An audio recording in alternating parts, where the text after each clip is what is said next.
Test. Okay. We have, somebody asked me, do you have any more jokes? Well, I don't. But, we're resourceful. So, what's your name? Jennifer. Okay, she's going to tell us another canning joke. A canner exceedingly canny one morning remarked to his granny, "A canner can can anything that he can, but a canner can't can a can he?" All right. Well, we have an open mic. There's another hand. Come on up. You raise your hand, you're on stage. All right, come on. I can't do this by myself.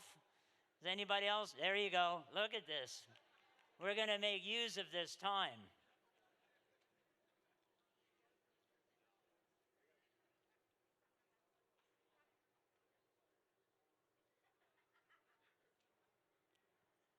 Okay, what's your name? Dan, I'm Dan's dad. Oh, you're Dan's dad. I'm sorry. It's all right. This is not a canning joke, but it's kind of close because it's about a chicken. So this is an old Ronald Reagan joke. So this man was driving down the road, country road, and he was moving down the road pretty good speed, about 35, 40, and he looked out the side of his window, and he seen a chicken running alongside him, the same speed, about 35 miles an hour.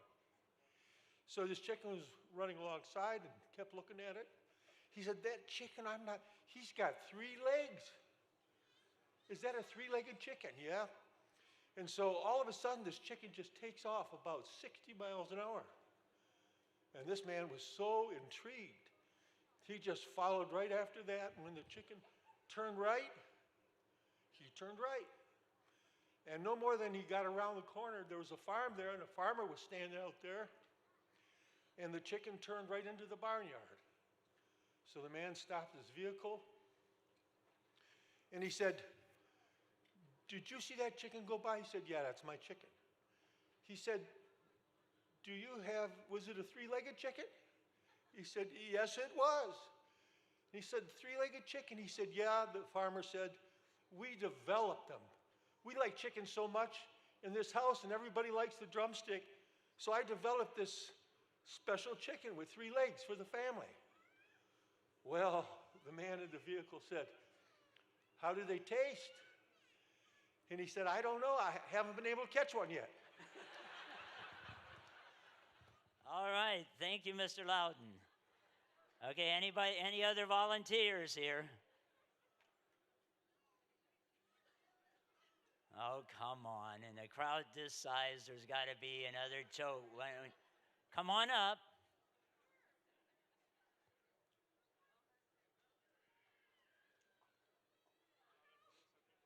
Okay. Come on up.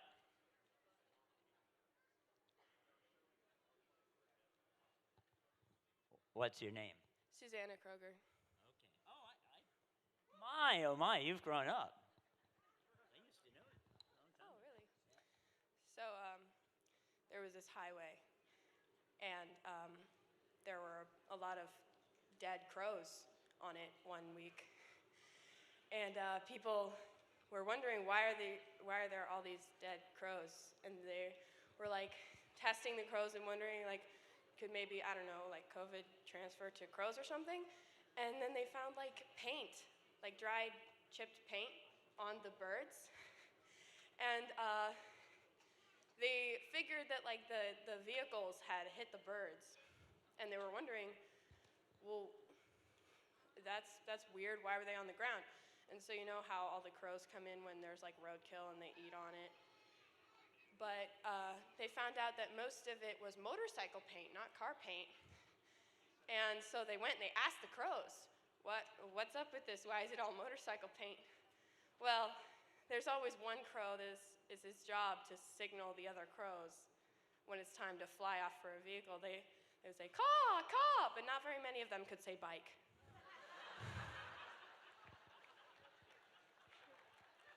Thank you. Thank you. All right. Are we ready?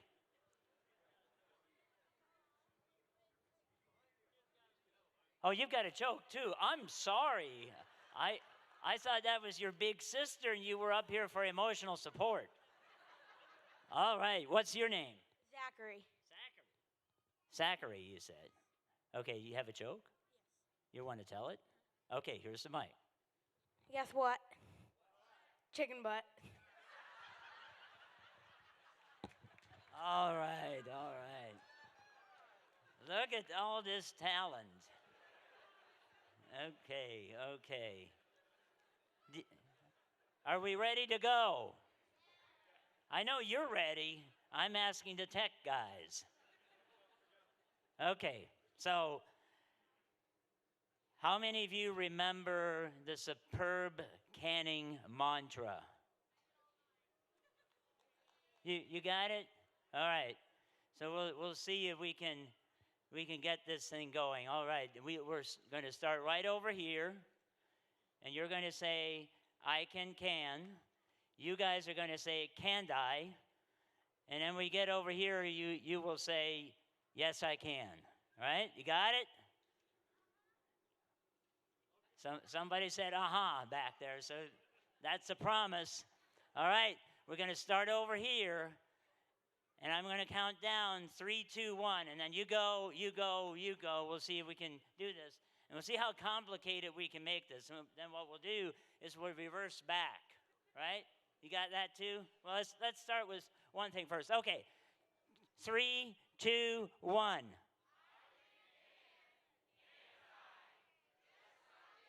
Oh, that's beautiful. Okay?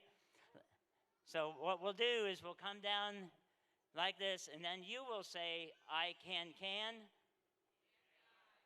Oh, this is working. All right. Go ahead.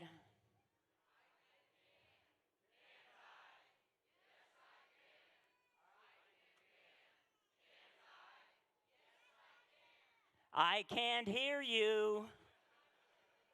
All right, let's do it again.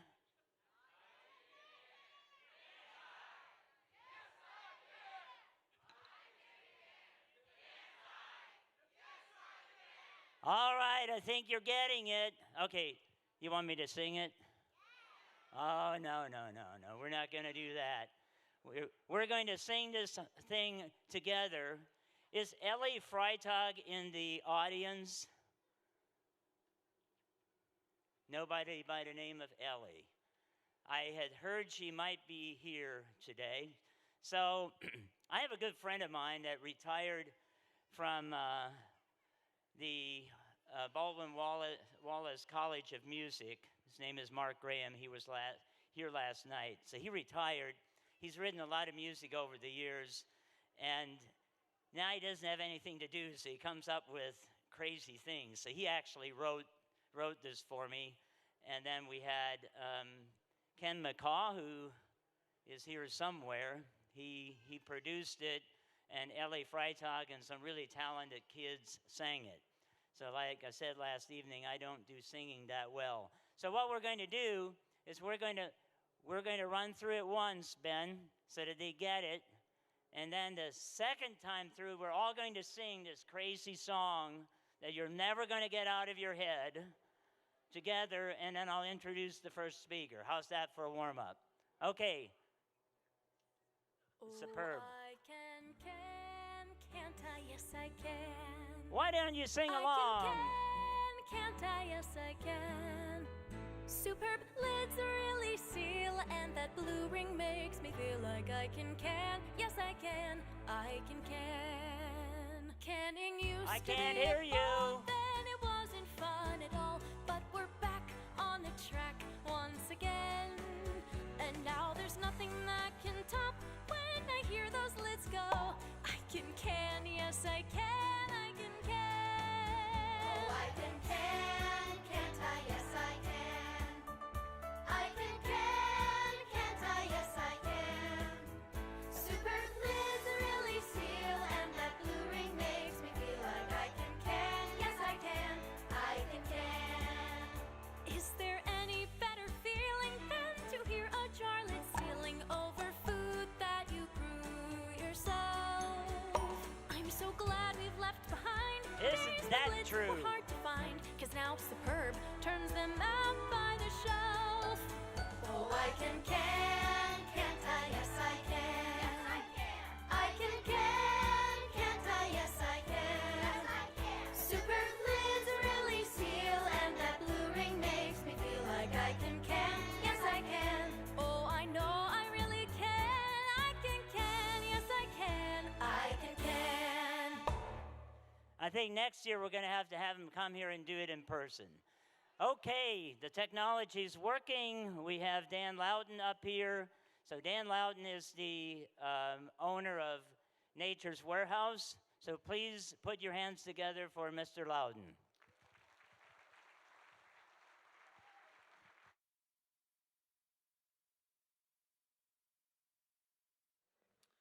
Thank you. Can you hear me? Thank you, John. Thank you, everybody. It's a chilly morning this morning, but and difficulties, but here we all are. A lot to be thankful for. Starting on a very positive note this morning, and I want to keep that going and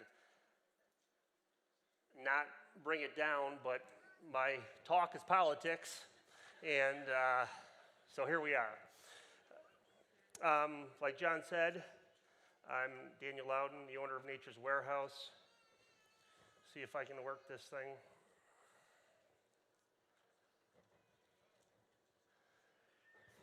We're in the tent on this side, way in the back on the left-hand side. We've got a van parked inside. You can see us there. My mom's been serving kimchi, sauerkraut today, I believe.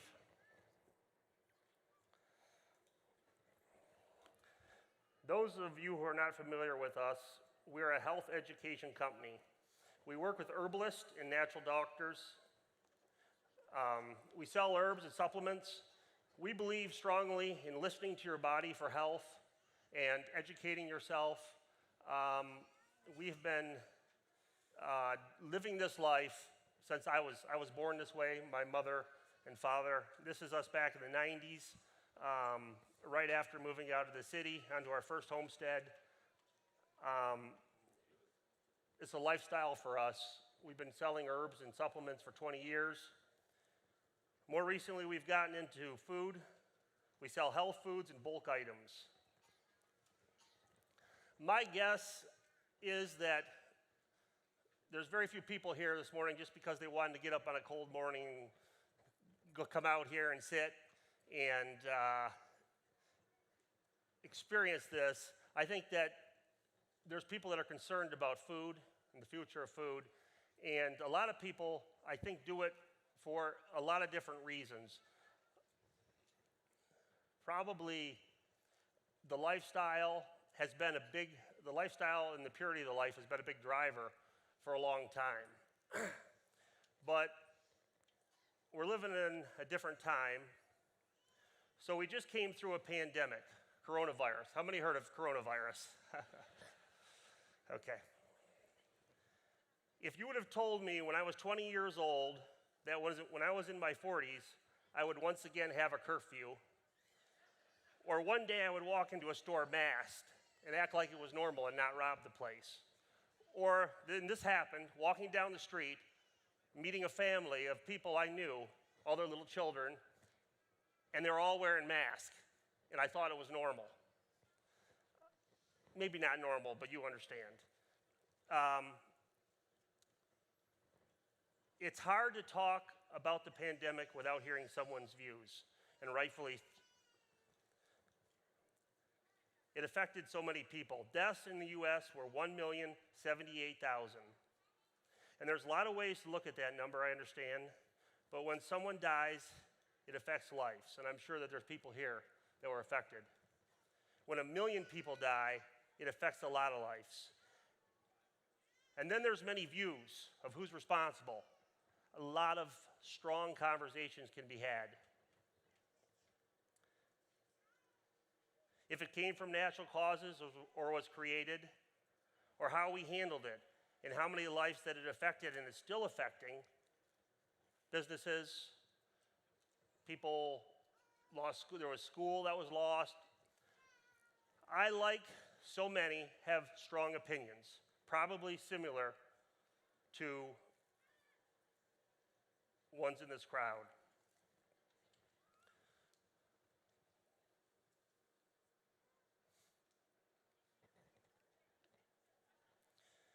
I'm not going to go into those opinions today. Catch me outside. Some of you already knew I was going to be speaking on this and caught me and started going down some rabbit holes that I love to talk about and knew a lot more about this stuff than me and continue to do that. I love those conversations. But I do have one opinion I want to share. There is no question politics affected the virus more than the virus affected politics. When I have these conversations with people, and in my industry, in the health industry, alternative health, I've had a lot of them, the one thing I've noticed that people do agree on, even if they disagree with me, we're usually going to hit a landing point. There seems to be a narrative. Throughout the whole virus, all the mandates, everything, there always seemed to be a narrative, and everything pointed towards the narrative. Narratives don't create themselves. So this leaves us asking who was driving it, or where was the narrative coming from? And once again, here we go. A lot of different opinions on that, and I wish we could, I wish we had the time. And we actually really knew. But here, I'm just going to flash through some faces, and if nothing else, this will trigger some people.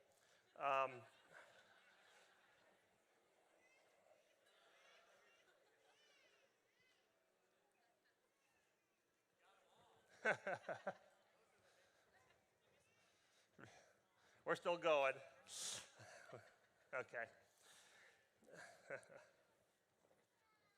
Okay.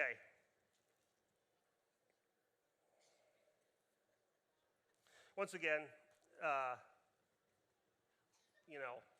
great conversations right there, but the why. The why is what I want to talk about today, and my belief, money and control. Everything comes back to money and control. It's history, it's human nature, it's the world that we live in.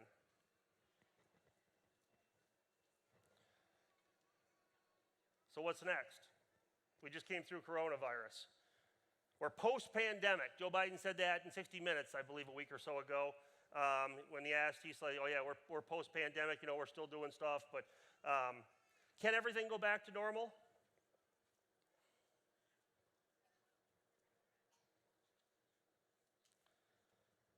What's next? Do we think the people that, or whoever it was that drove the pandemic are going home? They're done. They're going home. I don't think so. I think they're coming after our food. I think that's their next move, amongst others, but food is right up there. Why do I say that? Because they've been telling us. I did a quick search, and there's a ton of stuff that can be said about this, and there's a lot of rumors and conspiracy theories that are all around this, and some of them are conspiracy theories I don't believe, but for a talk like this with a group like this, I had to try to pull some facts. So after a quick search, WebMD on the food supply. Around the world, governments, organizations, and private sectors are attacking the challenges from multiple angles, including transforming agricultural with new approaches like vertical farming, precision agricultural, and genome editing, cutting food waste with government policies, that never helps, new technology, producing alternative proteins, including plant-based meat, cultured meats, insects, and algae. Yum.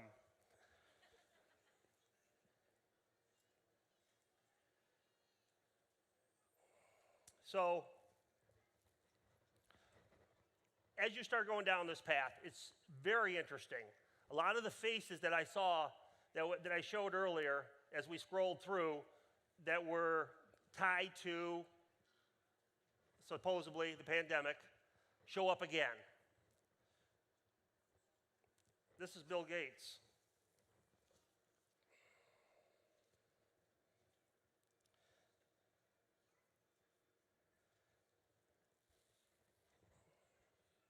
Bill Gates, the founder of Microsoft, thinks that there is no good reason to eat beef burgers anymore, the billionaire philanthropist said to Mark Roberts as he introduced plant-based hamburgers and bratwurst.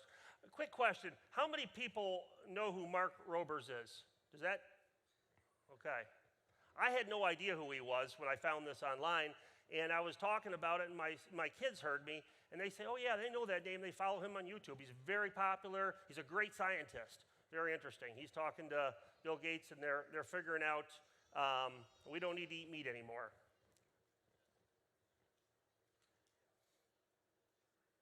China.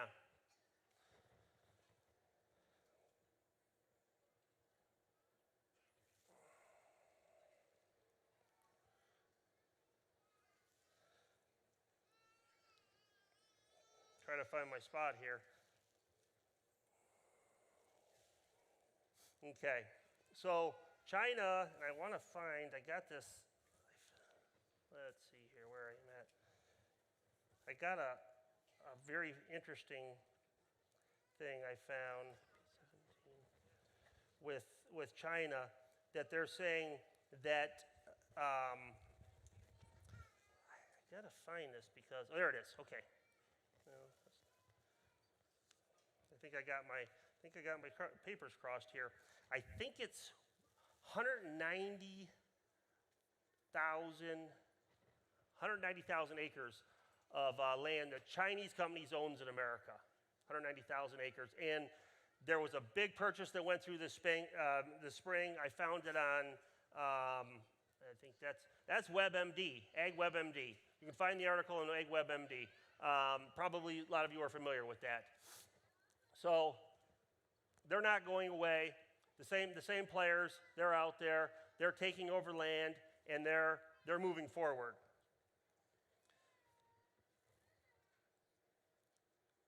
We at Nature Warehouse have taught for years that food is your medicine. The leaders and players that are rolling this out believe this too. They're saying it to make people dependent on them. How do you stand up to this? That's the question. How do you stand up to this? If they're really going after the food and the food of your children, how do you stand up to this?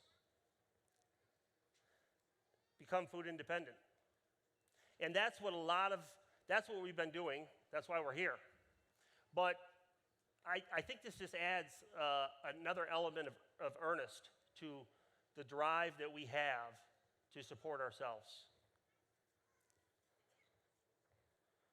Whoever is closest connected to their food source wins. That's my belief. Whoever's closest connected to their food source wins. So we can't all be farmers.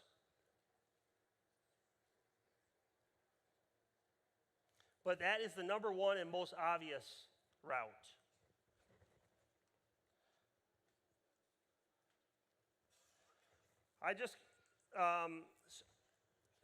We're in the health food industry, and I personally have a garden and grew up on a homestead.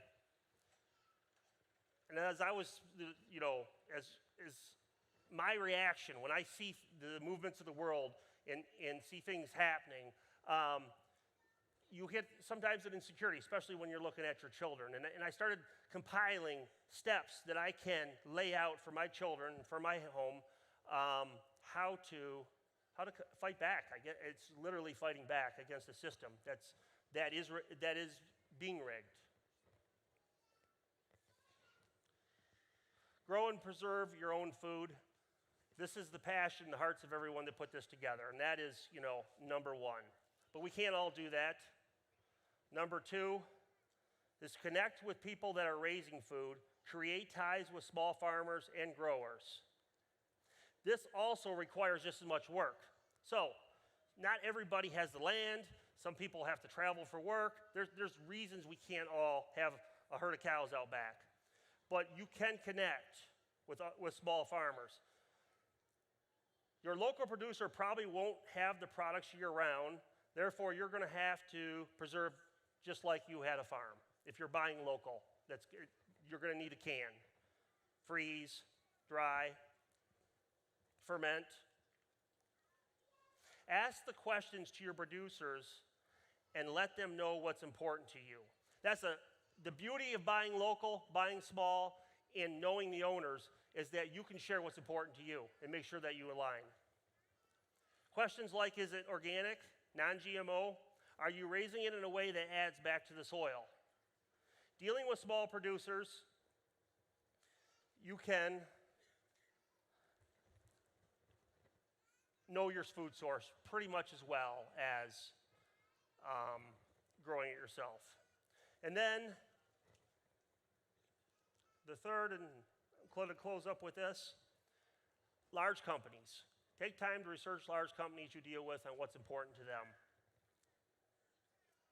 There are some products that you can't grow local that you enjoy, and that's all right. Citrus, grapes in the winter are a couple that come to mind, and there's many more. These companies, there are companies out there that are getting those products that have the same values as you. They're not always as easy to find. It's easy to go on Amazon, click on Amazon or Whole Foods. That's easy. Finding a company that carries your principles and values takes work.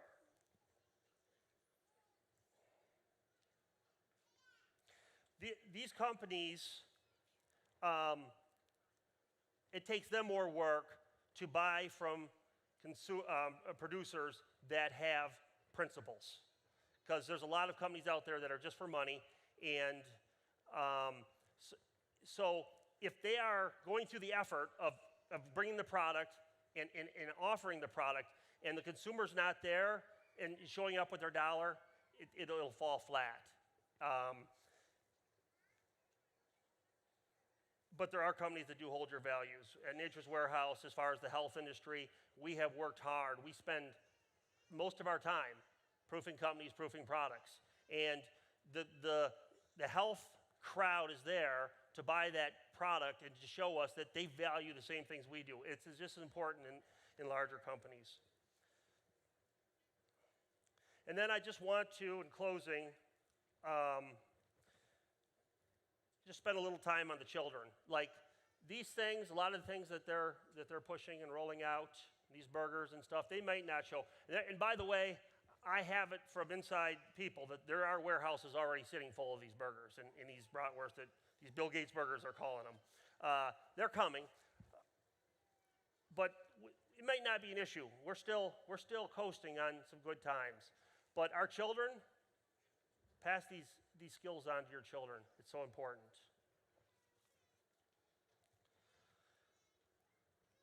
Our resources, that's our catalog, Living Healthy, Nature's Warehouse. And so this is available. This is fun. This is available back at our stand.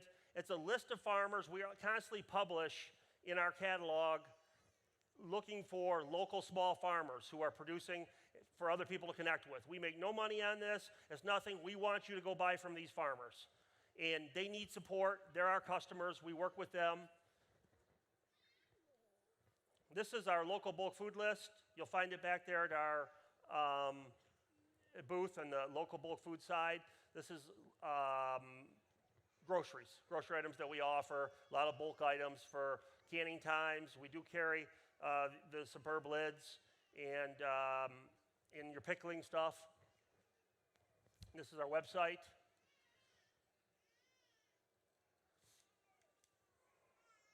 And then our blog. You'll find that at the bottom of our website, our blog, where we're going to be publishing about this. In the past, we've mainly been on health, but just this summer, as I've been seeing things happen, I've been switching some of our push in our blog to more political around food, a theme of around food. So that's all I've got. Thank you, everyone.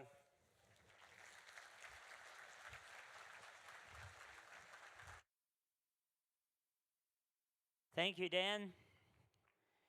So next up, we've got a gentleman that a lot of you know. I know people have come a long way to hear our next speaker. And we had to change the schedule because he had a family emergency, which he'll, I'm sure, share with you. So please help me in welcoming to the stage Mr. Justin Rhodes.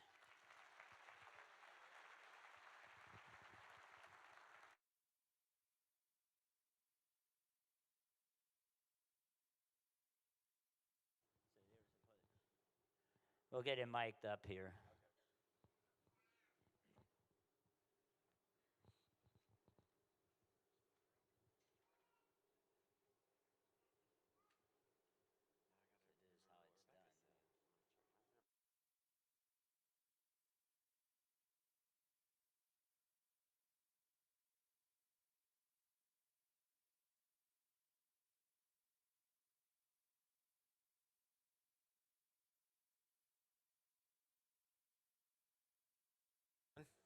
Hey, anybody know me from my show, the Justin Rhodes Show?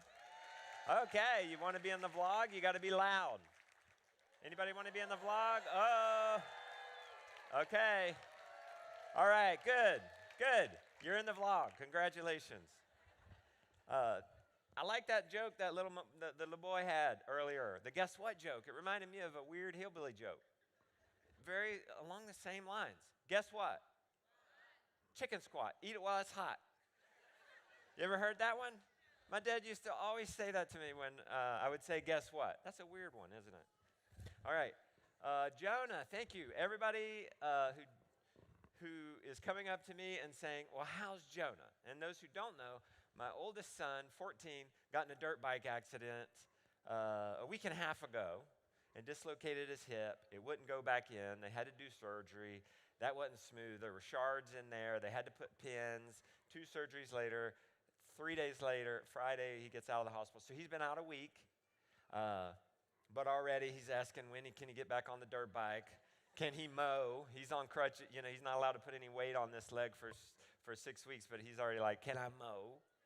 And we found him a job. You know, we sit at the table, and I don't want him to be too idle, and I'd usually pour everybody their milk. I'm like, Jonah, that's a job for you, buddy. And so he's pouring the milk, and soon he'll be on the mower. So that's a good job. But that's a cool thing about the farm and the homestead, isn't it? There's a job for everybody, from the littlest to the oldest to the kid in the wheelchair. To me, last year when I got reactive arthritis, I limped. I got that walker out, and I limped out there, and I got on the Kubota, and I was the supervisor. Okay? All right, we're going to warm you up, have a little fun here. When people come and meet me, they say, oh, I feel like I know you. This is weird. I don't know you. They have a word for that now. It's called parasocial relationship. That's what we have. But you actually do know me. The show is real. It's like a real reality TV show, the good, bad, and ugly. I don't know you. So we're going to change that today. We're going to get to know each other. So I want to do this exercise. I want you to stand up. You've been sitting a while. If not yet, don't stand up yet. We're going to see who's the ultimate crazy chicken lady. Okay, and guys, you can play this too, all right? We'll see who's the ultimate crazy chicken lady. And the last standing, I'll come give you a hug and give you a lifetime membership to Abundance Plus. You ready? If you can beat me. But I have a hunch I'm the ultimate crazy chicken lady. Okay, if you want or have chicken, stand up. That's probably most of you. Let me get my notes. Okay, Joel's playing. We're going to see. We're going to see. Me versus Joel here. I think I got you, Joel. Okay. Where is this?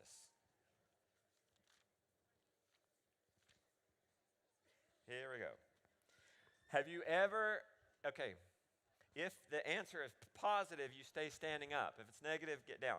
Have you ever talked to a chicken? So if you've talked to a chicken, stay, wow, nobody's sitting down. All you crazy people talking to the chickens. Okay, they don't speak English, you know that. They speak energy. So it's still nice to talk to them. Okay. Have you ever named a chicken?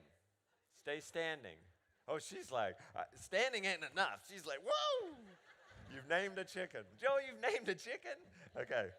Have you ever had, if you have 12 or more chickens per person in the household, you might be a crazy chicken lady. Okay, we're losing some people. We're losing some people. My hand's still up too. Okay? We might lose Joe on this one. Well, probably not. Have you ever had chickens inside your house? Chicks count. Chicks count. You raise chicks inside the house? Joel's like, yeah. And the Micro Polyface, you have a model for getting adult chickens in the house. I love it. Okay. Have you ever sang to your chickens? Joel, sing to your chickens. Okay. What do you sing to them, Joel?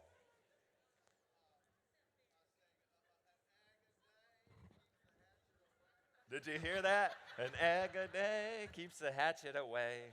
I like that. Your 3 O's, open, ornery, or old, right?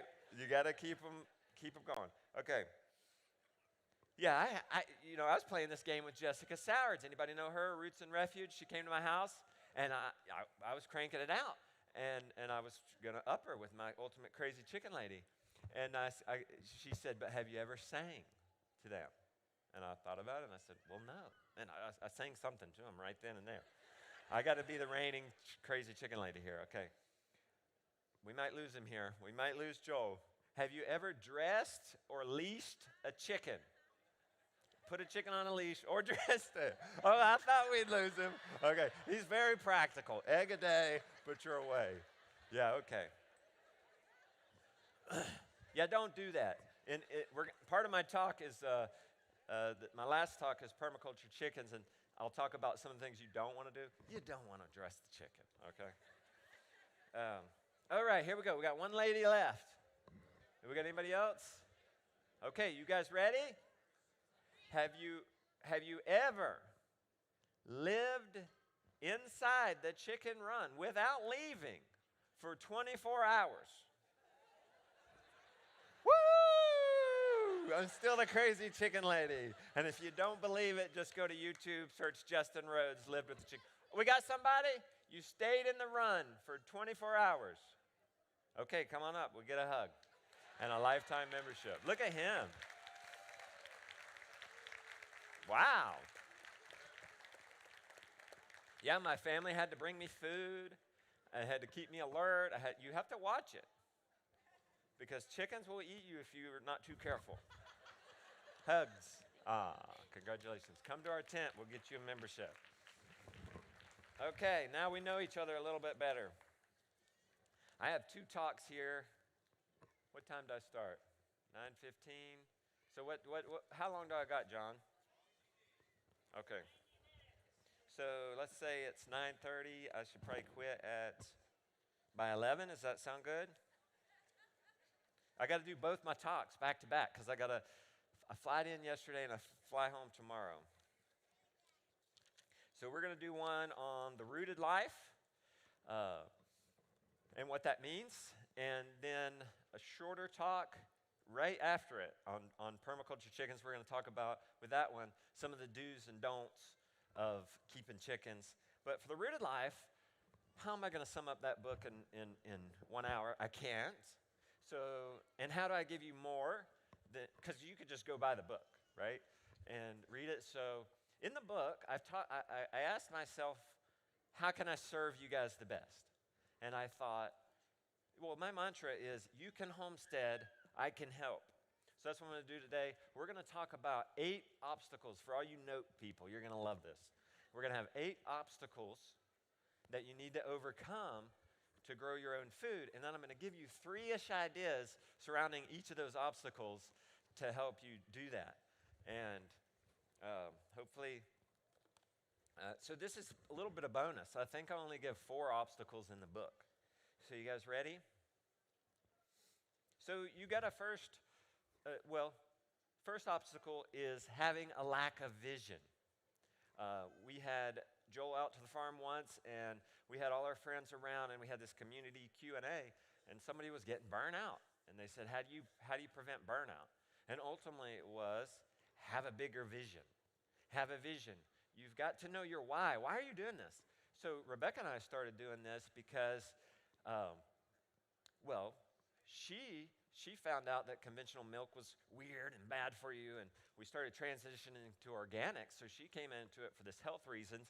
And at the time, I was like, tightwad Justin, we're checking out at the register, and the bill's going up. When you start shopping at the outsides of the grocery store, those Whole Foods, the bill goes up. Some of you are nodding. And we were checking out one day, and she's checking out bundles of lettuce or kale or whatever. And let's say a bundle was $3. Well, I look over, and I see a seed pack.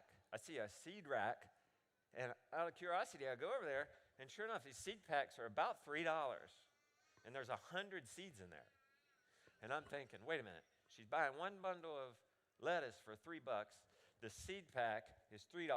It gets 100 heads of lettuce. That's 100x for the same amount of money.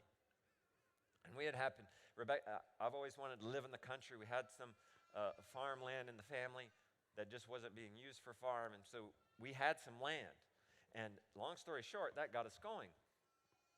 So you might do it for health. You might do it to save money. You might do it to earn money. You might start a market farm and source your food from that.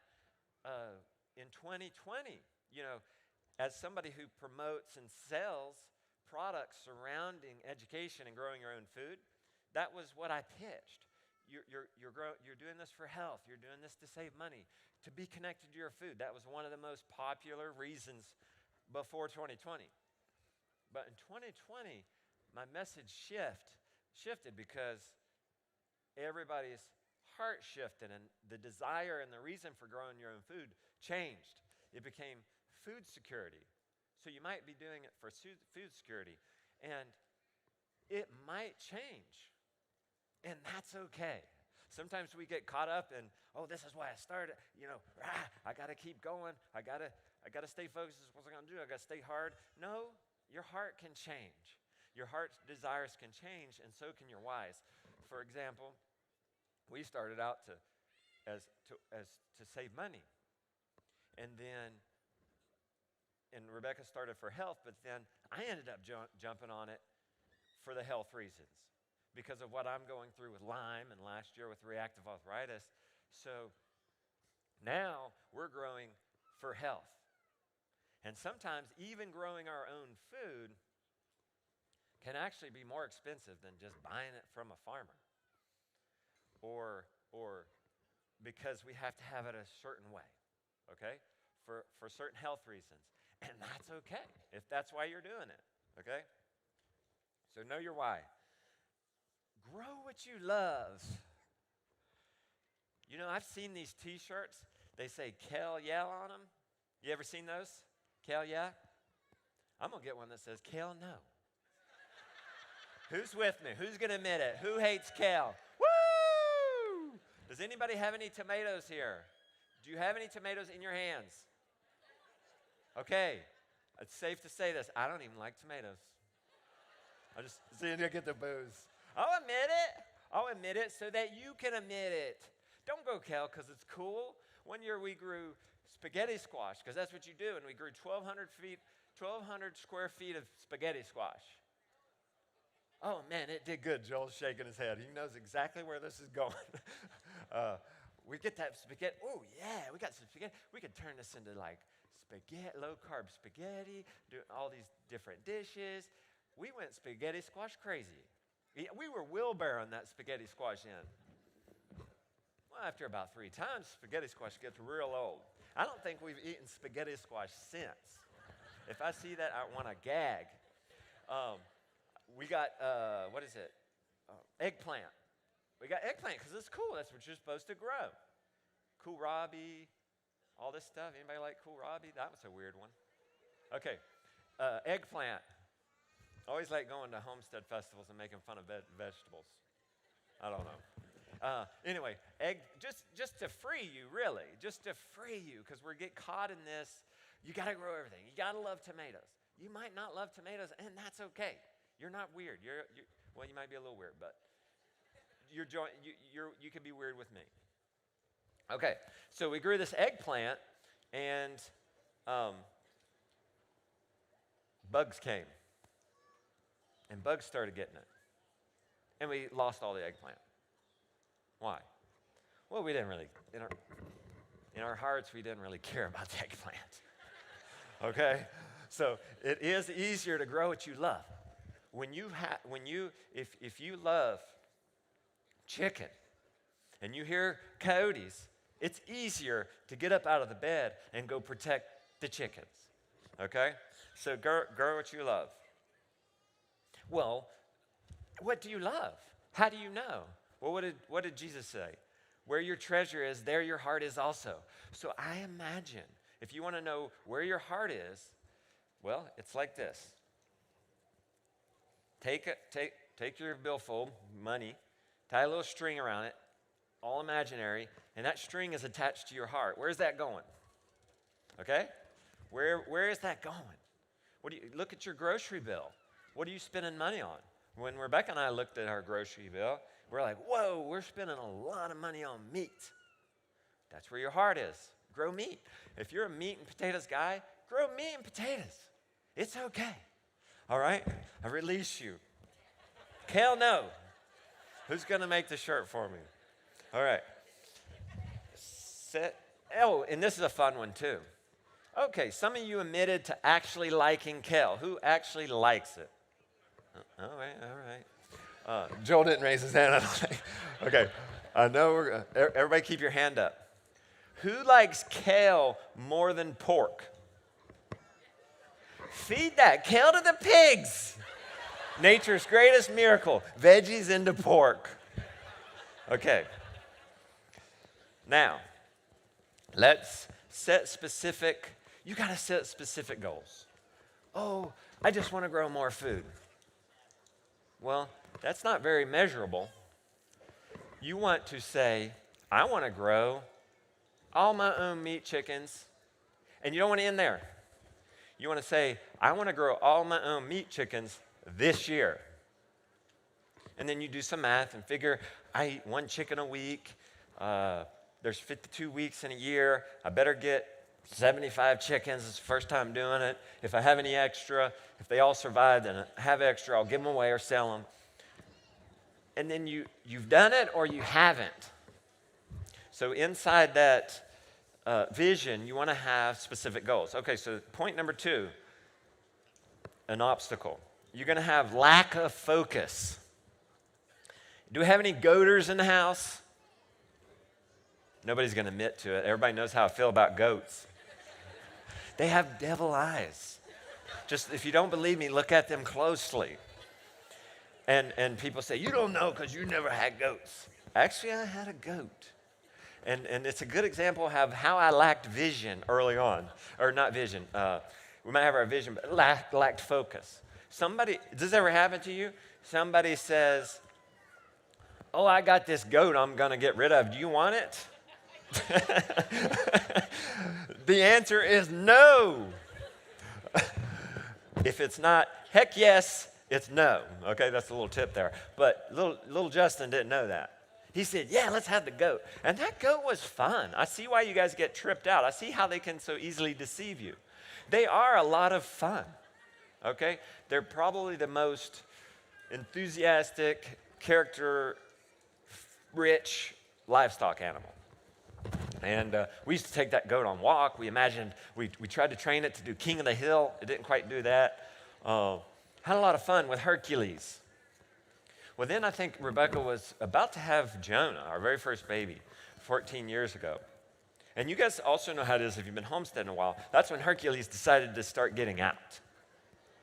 And 2 strands of electric wasn't enough, and then 3 strands wasn't enough, and then 4 strands wasn't enough, and then I'm having to call to do these shots and stuff like this. I didn't know any of this at this time, and I'm at the hospital, and we had to have Jonah at the hospital, and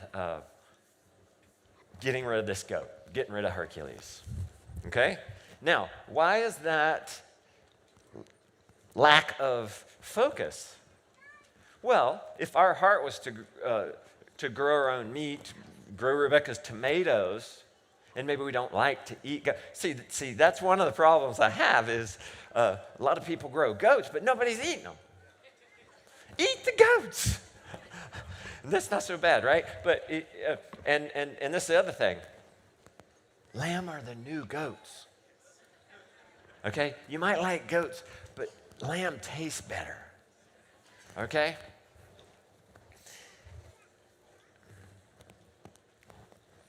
Let's go to, so stay true to the goal. Yeah, and I did a phone consult with somebody, and they said their goal is to grow as much food as they can. Well, it turns out he has 40 goats. Doesn't eat goats. I said, get rid of the goats. He said, I already have. I'm down to 15. I said, are you sad? Because it seemed like he had some emotional connection. He said, no, actually, I'm happier. There's 2 happy days for a farmer. When the livestock arrives, and then when they leave. And if you've done livestock, you know what I'm talking about. Okay. Oh, yes, this is good. And it's okay, I'll give you permission that the plan can change. So your goals change, your focus can change. One example was when Rebecca and I got sheep. So it's really hard this is one of these health instances. It's hard to get grass-fed lamb. 100% grass-fed lamb, never been vaccinated, never been antibiotics. It's hard. You cannot buy that. And if you could, it's coming from New Zealand, and it's very expensive. Like a leg of lamb is $135. Okay, so 100% grass-fed, never been vaccinated or whatever. So we grow it ourselves. And we got these lambs, we're running them around the yard. You know, we have them, moving them every day, and we're going to go through the yard. And we're like, oh, there's some persimmons trees here. I wonder if those lamb will eat persimmons. And we like persimmons. And Rebecca and I had the debate, and she mourns anytime a plant dies, okay? And I'm a little okay with it, so we're having this bit of a conflict, and I'm like, yeah, I think it'll be okay. I don't think they'll eat much. They're only here in a day. The paddock's pretty big. Maybe they won't eat it. And then ultimately I thought, well, do you even like persimmons? No, she doesn't even like persimmons. I like persimmons, but do I like persimmons more than lamb? No. I mean, I turned the persimmon leaves into the lamb. So if they eat it, great. I'm turning it into lamb. It might not die, and it'll be okay. Well, does anybody know? Oh, that's what they went for first. They went and just went to town on it. But they kind of pruned it, and they turned it into lamb, and the persimmon didn't die. It was old enough. They didn't get enough leaves. But that's maybe an example of changing. This year, I said to Rebecca, normally we grow Christmas goose, we grow duck. I said, you want to grow duck? She's like, let's not grow duck this year. Turkeys this year? I'm over turkeys. We may not do it next year. It's okay. It's okay. All right. Oh, this is another one. So under the lack of focus, don't be afraid to just say no. I should have totally said no to Hercules. And these are early rookie mistakes. Somebody else, I also thought, because you have all these ideas. I imagine plowing behind a horse. I wanted to get a horse and plow behind it. Now I don't even plow. I haven't even tilled in 15 years. We just do mulch gardening, and we use our chickens and pigs for that and stuff. But I found this deal on this mule, or somebody was giving it away. If anybody giving away a livestock, I'm going to go ahead and help you right now. The answer is no. I took this mule, and we're so excited we're going to be able to ride this thing. I didn't know that 25 was old until I got on it, and he wouldn't move. And there I have this old mule. You had to just like whack it, and that was it. And I think I paid something for that. I think I paid $200 now that I'm thinking about it. Then had to give it away. Just say no, because that's the other thing too. A lot of people get excited about being off the grid. Anybody off the grid? Okay. All right, y'all close your ears. I love the grid. I'm not afraid to admit it. In front of y'all, don't have any tomatoes to throw at me. Because when Rebecca and I were looking at how much money we were spending on food versus power, like right now, power is still very affordable and efficient, or I shouldn't say efficient. We're only getting, like, after it gets to your house, you've already lost 90% of the energy from when it was at the plant. So it's not efficient, but it's very useful and affordable, I should say, especially if you're spending thousands of dollars a month on organic food versus a couple of $100s a month on electricity. So we went after, and I like how Josh Thomas puts it, he got off the food grid. And I didn't know at the time that's what I was doing, but we were getting off the food grid. So you don't, and that's what I did with that mule. You get excited and you want to do everything, but you just can't. And so it's very important to focus on what's going to get you to your goal the fastest, quickest, most powerful way. So now let's go to the third thing, lack of time. How are we doing on time? Speaking of time, okay. Lack of time. I better speed it up here a little bit.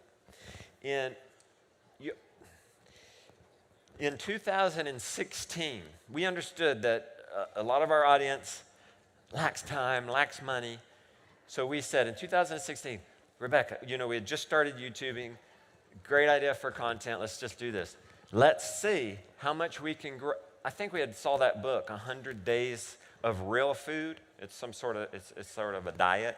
You transition to just start eating real food. And that's a great place for a lot of you to just jump into homesteading, by the way, is just to start eating real food. Guys, if you don't have any land, you're in an apartment, you can still homestead. It's in your heart.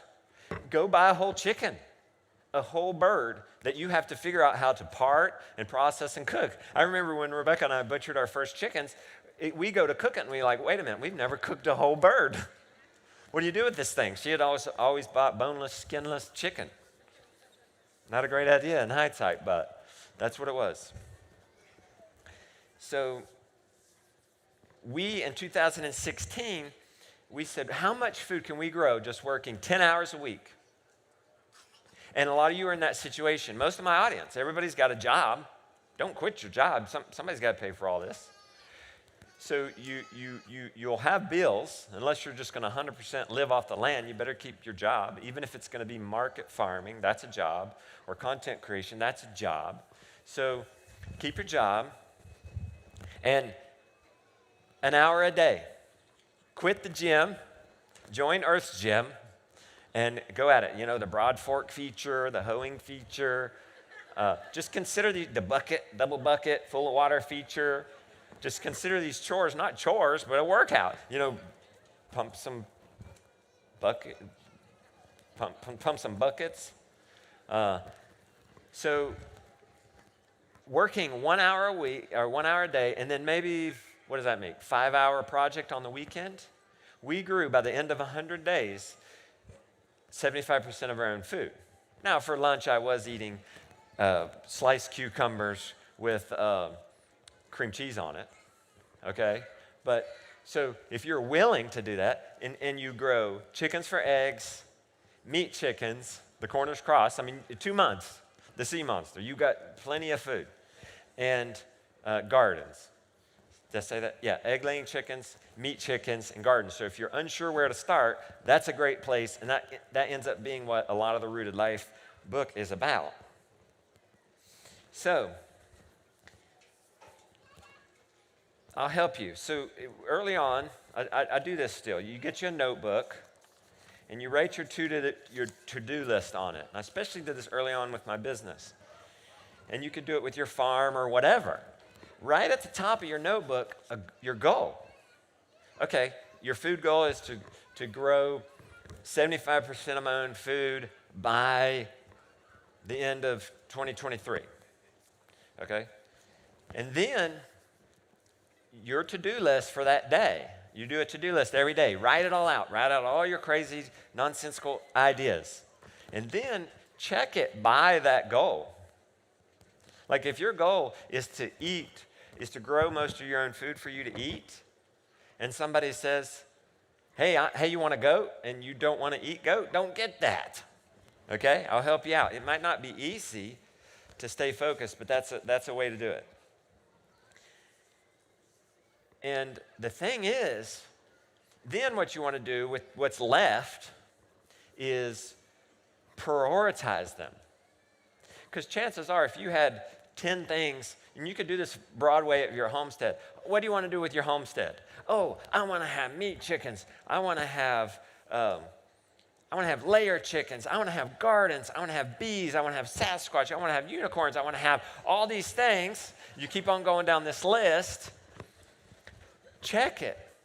And then if you say, oh, okay, well, what should I prioritize? I should probably, everybody in the house likes chicken, so let's prioritize that. And then, oh, the wife, she likes to have salad every day, so let's put garden on there and put lettuce in there. The chances are, you won't get to all 10 of those things. Even if you just got to 2 and they were up the top, chances are that it's the 80-20 rule. Chances are you're getting 80% of your results from your top 2 things.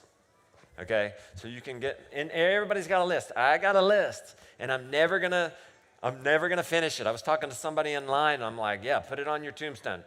Unfinished.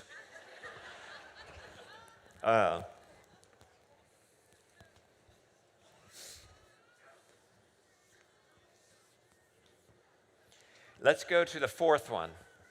Lack of money. Now, this is, I'll go there with you on this. When we think of lack of money, a lot of homesteaders especially think, how can I save more money?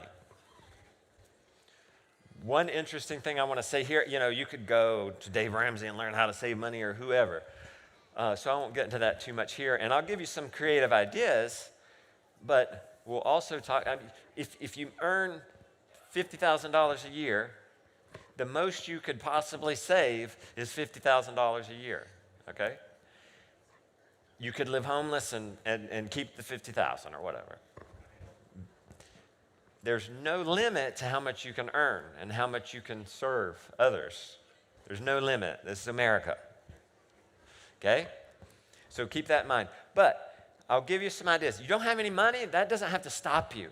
If you don't take anything away from this talk, if you take only one thing away from this talk, take this. Don't say can't or I don't have. These are scarcity mindsets. Change that. Instead of saying can't, say how can I? And challenge your mind. Give yourself, tell your mind to give you 6 reasons why you can. Okay? So when Rebecca and I started out, remember we had no money, we were doing it to save money. How are we going to do this? So we had these chickens. We decided we were going to, we found a source. We could drive an hour to South Carolina, take our trailer, and we could buy this feed that we were buying local, but if we went and bought it directly, it would save us some money. A lot of money if we just buy it in bulk. So we did. We went there. These big burly men, they could lift up 50-pound bag with each hand, and they're loading our trailer, and our trailer is getting weighed down. Our little minivan's getting weighed down. You don't need a truck. I still don't have a truck. Guys, don't kill me. I still don't have a truck. We farmed with our minivan forever. Farmed with our minivan and one Premier One net fence forever. You can do a lot. Okay, so we're loading that trailer on to that minivan. That might be a hole in the plot. We might have had to borrow a truck for this. I don't know. I don't remember. My fact checker is not here. Rebecca is not here. So we're getting all kinds of good stories here tonight because the truth ruins a good story. So there's some good and bad about Rebecca not being here. Nobody to check me. Okay, so these big burly guys are loading the trailer. And then the farmer said, yeah, you guys want a tour? Sure, we're going around the tour. Looks like a lot of, if you drove here, it might look like a lot of farms you saw typical. And at the end of the tour, Rebecca says, is this GMO? I didn't know what a GMO is at the time. And the farmers, the way they answered, they said, yes. But I could tell in the way they answered that that's probably not what she wanted to tell Rebecca or what Rebecca wanted to hear. But anyway, I didn't think much of it. We got back in our car. We had already loaded it. We already wrote them the check. We left. We didn't have no more feed for the chickens. We were going to be out. And About 5 minutes away, Rebecca just burst out into tears. I said, what, honey? It's GMO. I said, OMG, what's that?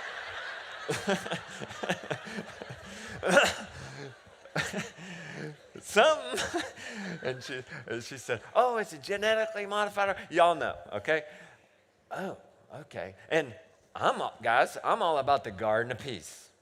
If you want to grow one thing, guys, just say, yes, ma'am. Yes, let's do it. She didn't want this feed. I said, let's call them. Let's call them.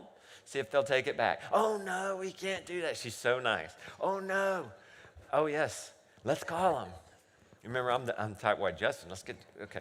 But I don't know how we're going to feed these chickens. But we call them up. Sure enough, they're nice people. Farmers are nice people. America is full of nice people. You know, we traveled America in 2017, so you don't have to. We went to every single state. Go watch the Great American Farm Tour on Amazon or YouTube or whatever. They said, sure, bring it back. And those big burly guys got out and unloaded it. And I'm on my way driving home, and I'm like, okay, crap. What am I going to feed these chickens? And I was just reading Harvey Ussery's Small-Scale Poultry Flock. And he had talked about moving chickens more regularly, he had talked about rationing their feed. If you have them in a situation where maybe there's edibles, to begin rationing their feed 10% every week. So if you're feeding a third of, well, I know this now, but they eat about a third of a pound of food a day each. So 10 pounds, it's 10 I won't do math in public. A third a pound, and so we started at that base, and we cut their ration by 10% because, by the way, my only option for food is New Country Organic. At that point, was New Country Organic, and so I was going to get this non-GMO bag for $11, or this GMO bag for $11, and the organic was 3 times as much. And so I started rationing their food until it affected egg production. So I got it down to 1/10 of a pound, because also on that ride home, I didn't know it at the time, but what I was doing, I was forcing myself. Guys, getting in a corner like that is so good for creativity, because on my ride home, I'm thinking, how am I going to feed these chickens? So I'm thinking, okay, I'm going to ration their feed. And by the way, I got to 1/10 of a pound. Oh, I'm going to, instead of moving them once a week, I'm going to move them every day. And I got to where I could move the chickens in 7 minutes. You know, to pick up the net. Y'all wonder how I got so good at moving these Premier One nets. Well, yeah, do it every day. You get it down. And I could move those. And I never grew tired of letting those birds out on that new grass that day. And we got it down to 1/10 of a pound. And our food bill went down, even with the more expensive organic. Okay? So get yourself in a box. Think, how can I? You know, that system evolved even further. We went around to the local food stores. Hey, you throwing anything out? We dumpster dived. You throwing anything out? We'll come get it. We got it. Threw it to our chickens. We did the Carl Hammer thing on a homestead level, and would have 3-4 massive piles of compost in their run, and the chickens would eat the microbial life in the compost and the worms and this food scraps, and our chicken bill was 0. And then we said, you know, I saw this article in Mother's News or something. Somebody raised some meat chickens on 0 grain, just free ranged them. We did that. We raised, in that case, we fed them only when they were young, just for a few weeks, and then we totally let them free range. I think I have that in my talk, permaculture chicken, in a minute. That's kind of one thing you don't want to do. Just take it from me. I mean, the beautiful one comes out and steps in some, evil chicken poo. It's evil chicken poo when it's on the sidewalks or on your doorstep, and chickens get favorite places, okay? And it tends to be the places you like too, okay? So take that little bonus here, turn that evil chicken poo into something else. you can find and use those chickens and put it where you want that manure, and it becomes holy chicken squat. All right. So those are some ideas for just some examples of how, well, we turn something bad into good. That's what permaculture teaches us, right? Turn a problem into solution. The core of the problem is the seed of the solution. Okay, so I would say, we went beyond that, guys. You can only save so much. We got down to zero feed, zero bill, okay? There's still more. There's still a better way. And we started to learn, it's not any harder to grow 24 chickens than it is to grow 12. You see where I'm going with this? I'll grow 24 chickens, I'll have excess, and I can sell that. So we started egg shares. At $20 a month, you get a dozen eggs a week, and you come to the farm, you get it, and we would pay for the feed. And we just had our labor into it. So think about this. We didn't, when we started when we needed grass-fed beef, we didn't have the money to go buy a couple of cows, a couple of steers. So what did we do? Well, we didn't need 2 steers. We needed just 1. So we sold the other one. And we sold it before we even bought it. I seriously opened up my phone, called people in the contacts, and said, this is what we're going to do. You want to get in on this? We're going to get some grass-fed beef. We're going to sell it by the quarter. This is how much we think you'll get. You got to put half down now. We're all taking this risk together. We all own this. I'm going to do the labor, and you pay the other half right before processing. And we'll weigh out the meat at the end, and if there's we'll credit you money if you're owed, and if you owed a little more, we'll collect. So there's all kinds of ways to do this. And this is even more out of the box. Earn in a different way. So you can save money, you can sell, but what could you earn in a different way? Could you get a different job? Could you do a stay-at-home job? Could you start a side hustle? It might not have anything to do with homesteading, but it could help support it. Guys, homesteading serves us. We don't serve homesteading. Homesteading is a part of our life, our much bigger life. We are much richer than just homesteading, right? We have spiritual lives, financial lives, interests. You like certain movies, you like certain books. That's okay. Different kind of work interests you that may or may not have anything to do with homesteading. Let's go to number 5. I think I am going to have to really speed it up here. Lack of energy. That's another big one. Just do what you can. One example is when I got reactive arthritis last year, I'm walking around like this. I feel like my whole body's been broken. And I couldn't keep up with it. Thankfully, I had kids old enough, and Rebecca. But like I alluded to earlier, I would borrow grandma's walker and get down to the Kubota and seriously supervise from the Kubota. Do what you can. And just because you're not doing everything doesn't mean you're not homesteading, okay? And doesn't mean you're a failure. And again, keep to those priorities, and you're going to be getting further to your goal. You might do everything you can. I mean, that didn't make no sense.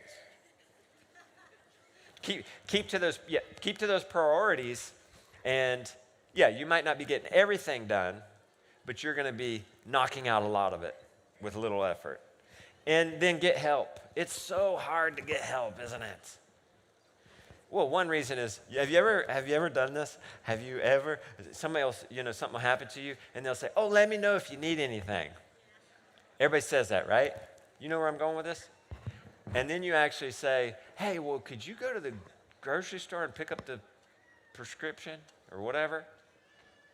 Well, has that ever happened to you? Well, I kind of got to go over here. Okay, so it's hard to ask people for help. But sometimes you need to, and sometimes that's your kids, sometimes it's your spouse, sometimes that's your pride, and you really have to, because people do like to help. And what is love? Love is laying down your life for another. And when are we most satisfied as humans? when we are loving. So when we are laying down our life for others. So really, you as the person in need are doing them a favor by allowing them to help you. It's more blessed to give than to receive. Do you believe that? I mean, you Bible folks, do you believe that? Well, then do it. and realize it's okay to ask for help. I remember a farming neighbor, 10, 20 minutes away, heard about it. I didn't even know him yet. We just kind of knew of each other. He came over and helped me milk the cow for 2 days. That made all the difference.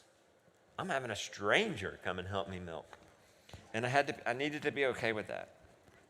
And I felt so terrible because it was such a burden to Rebecca and the kids. But guess what?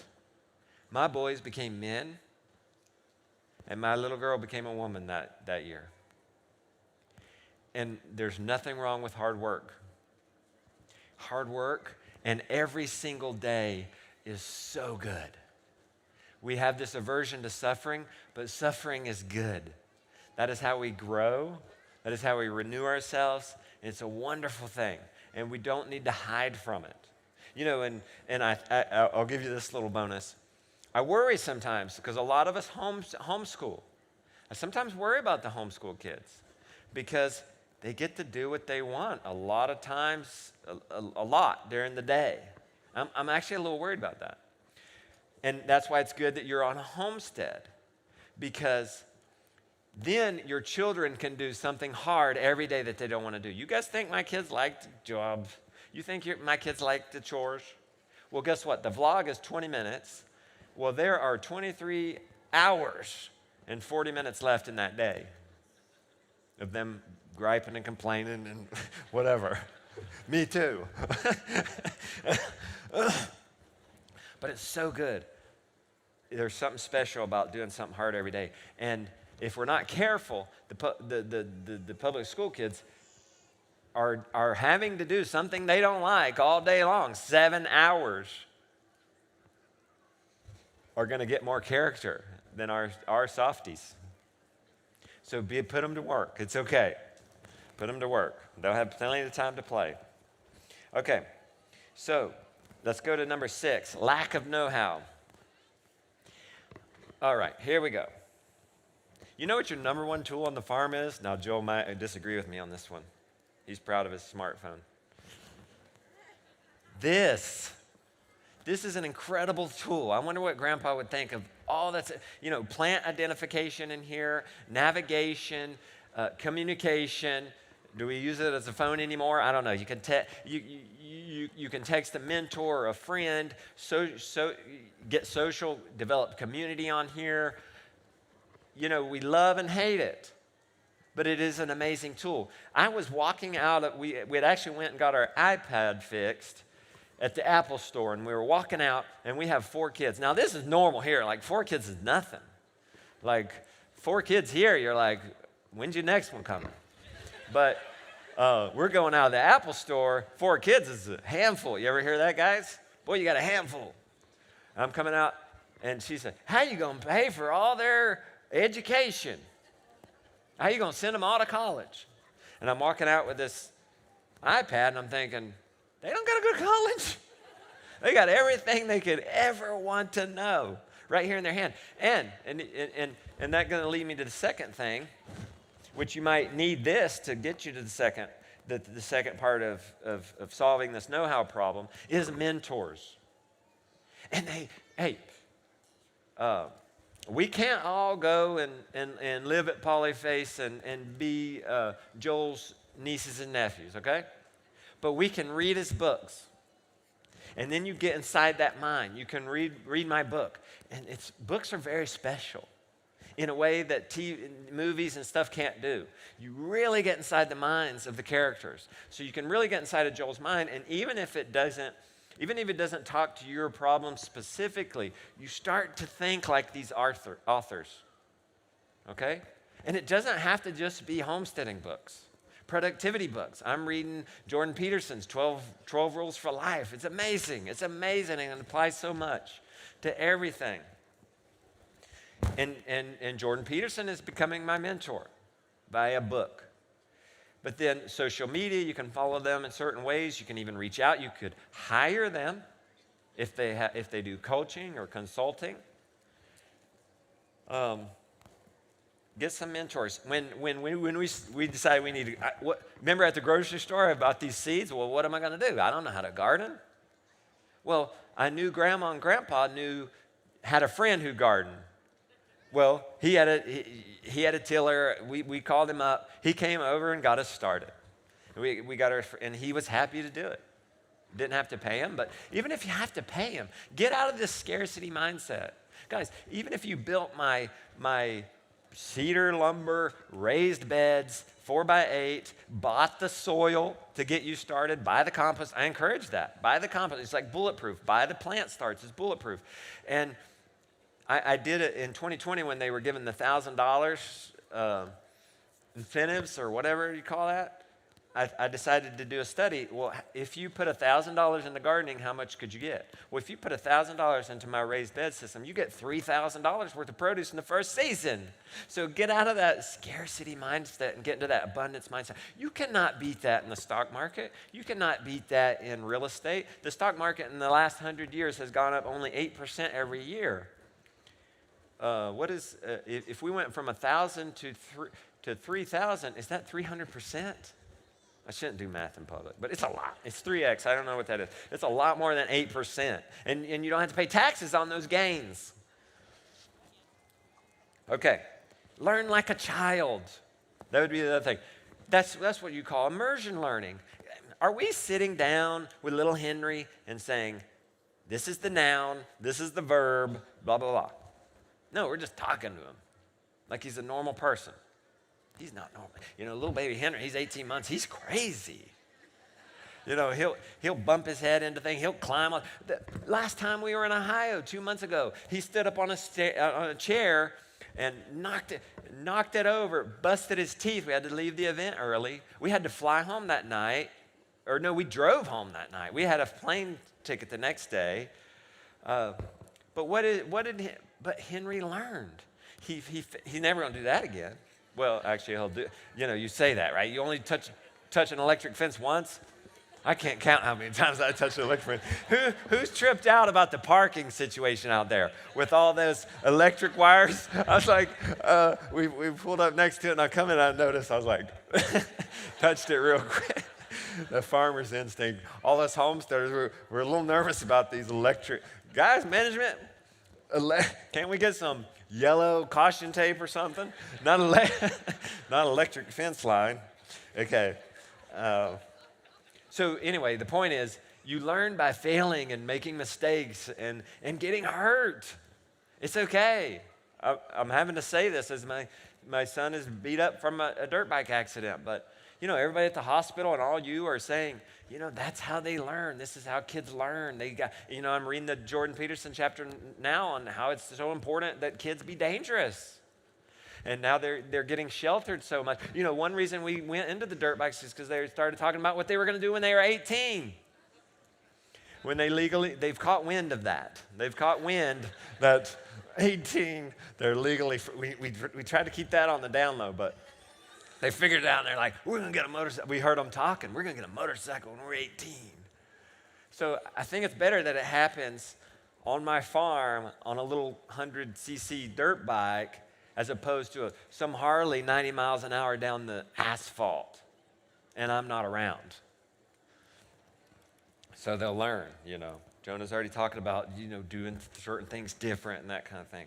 So, okay, you're going to have a lack of support. That's number 7. When we first got into this, I talk about how my dad, when he farmed, cows were all in one spot. And I come doing this Joel Salatin thing, and I got these electric lines up, and I'm moving the cows every day, and I'm dragging the trough, and Dad writes me off. He called them crazy wires is what he used to call them. And so for a while, and I used to think, well, boy, I wish I could give him a book from Joel. Then he'd understand why I'm doing this, but he would have never read the book. And so for a while, I actually had to put boundaries up because I was going to fail. Because when Rebecca and I started out, nobody else around us was doing this, and we were nuts. And this was hurting us. And even if it's your dad, or mom or brother. I'm not saying you have to cut them off, but you might have to cut them off some.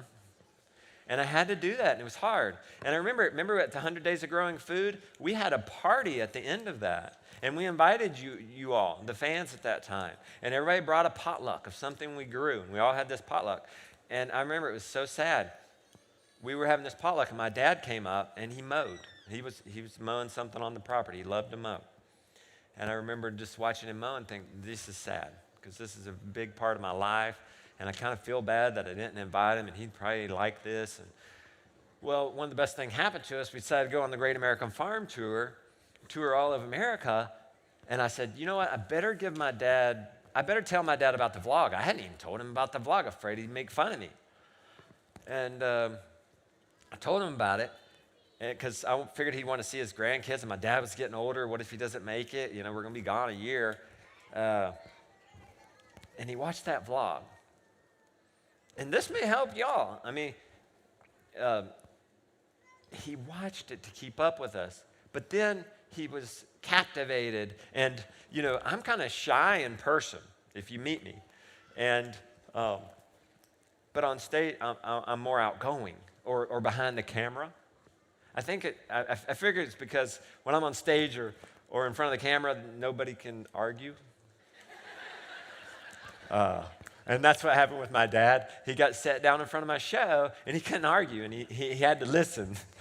And by the end of it, and so I recommend that. You know, you post a blog, write a book, whatever, and show it to your family, and that may help. But you might have to cut off too, and it may not turn around. But my dad, on his deathbed, I said to him, you know, are you still watching the vlog? Because I was hesitant about what I would share on there. I didn't want him to see me too sad, you know, before he left. And he said he was, and he talked about the sheep. We had started running the sheep behind the cow, and he said, you got it really looking good up there. And that was his way of saying, it's okay. You're doing good. It's okay. I did one way, you did another, and it's okay, and it's good. Good job. That was his way of saying good job. So it can come around for you guys. So you might need to set up boundaries. You got to get new friends. She's laughing, and that's okay. And how do you get new friends? Well, you start posting. I mean, that's how Rebecca and I started posting on YouTube, and people would start texting us, or not texting us, emailing us, commenting, and eventually those turned into like real physical friendships. I will also say this, relationships, lack of support. What if it's the spouse? That's one of the most popular things that people come to me and breaks my heart. How do I get the spouse on board? You're not going to like my answer. I'm going to say you don't. I'm going to start with you don't, because the relationship is more important. What if your spouse is into Monday Night Football and they're on the forums, the football forums? How do I get my spouse on board? You know, they might. So that's where I would start. Don't think about what your spouse can do for you. This sounds like who said don't think about what your country can do. Don't think about what your spouse can do for you. Think about what you can do for your spouse. Oh, Zig Ziglar, he used to say, if you're having a hard time finding friends, just be a friend, and you'll have more friends than you can ever imagine. So just be a husband. Just be a wife. Support them in their Monday Night Football. But don't give up. I mean, work within the boundary. If they don't mind, if it's not affecting your relationship in a negative way to have a garden, then garden. Then maybe the fun things, the harvest, invite them out there. Cook and prepare from the garden. If they're scared of chickens, I mean, it happens. I mean, but who's scared of a chicken? I don't know. Whatever. That's a bad example. They're scared of a chicken. Chickens aren't like dinosaurs with feathers. I'm telling you, but you spend 24 hours with them. I'm sitting in the chair. I was vlogging this, and I'm like, I got to stay awake because these chickens are circling me. They're ready to eat me, and they sense that I'm done and over it and tired, and they're going to pounce. So you want me to tell you how Rebecca got me on board? This is the real truth. Well, Rebecca's not here, so y'all don't know for sure. But the truth is, I wasn't into it. She got us into this food growing stuff. And you want to know how she did it? Ladies, listen up.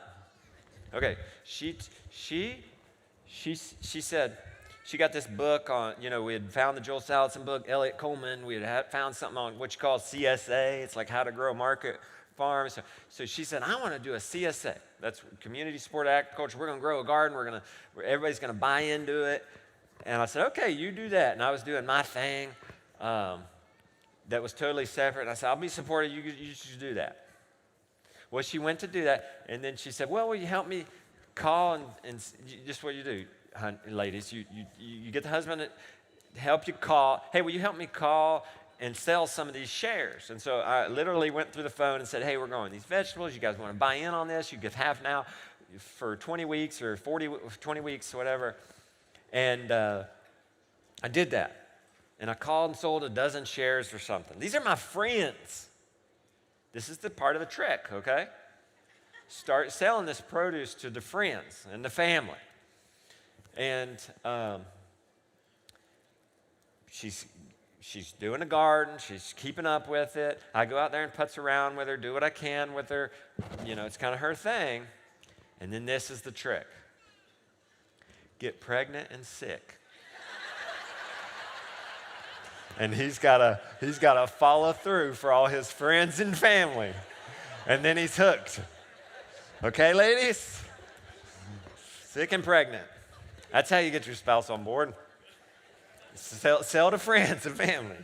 Okay. All right. One more under lack of support. Chidlers. How do you get chidlers involved? How do you get the kids to go? Well, you just do. This is life. We just do. They say, how did you get your kids used to butchering? Well, little Henry, he's only 18 months old. He's been on my back for pig butchering, cow butchering. We kill them all on farm. Chickens. He's seen everything. And they have a totally different perspective. You talk to Lily about it. Lily, my princess cowgirl, she's out there looking at Stud Muffin, our bull. And, we got a name for it with affection for him. And she's like, Daddy? She's looking at him. Can I tell this story? Okay, good, because I've already started. That'd be a little awkward. She said, Pop, when we kill Stud Muffin, can I keep his scrotum and turn it into a purse? That's my princess cowgirl, who at the turkey butchering will keep the necks and make a little feminine glove out of it. Put her little hands through that, and she's got this little sleeve glove. So she's going to turn Stud Muffin's scrotum into a purse. And, I'm like, yeah. And I'll let her do it. And I'm thinking, she's a little crazy. She's a little savage.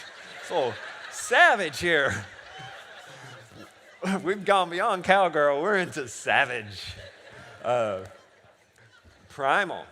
So, but then, we found this guy who does these primitive skills. He did a whole class, we did a story on him on Discovering Home in Abundance Plus, and a course on skinning and making use of things. Turns out the Native Americans saw that too, and it was perfectly shaped for a bag.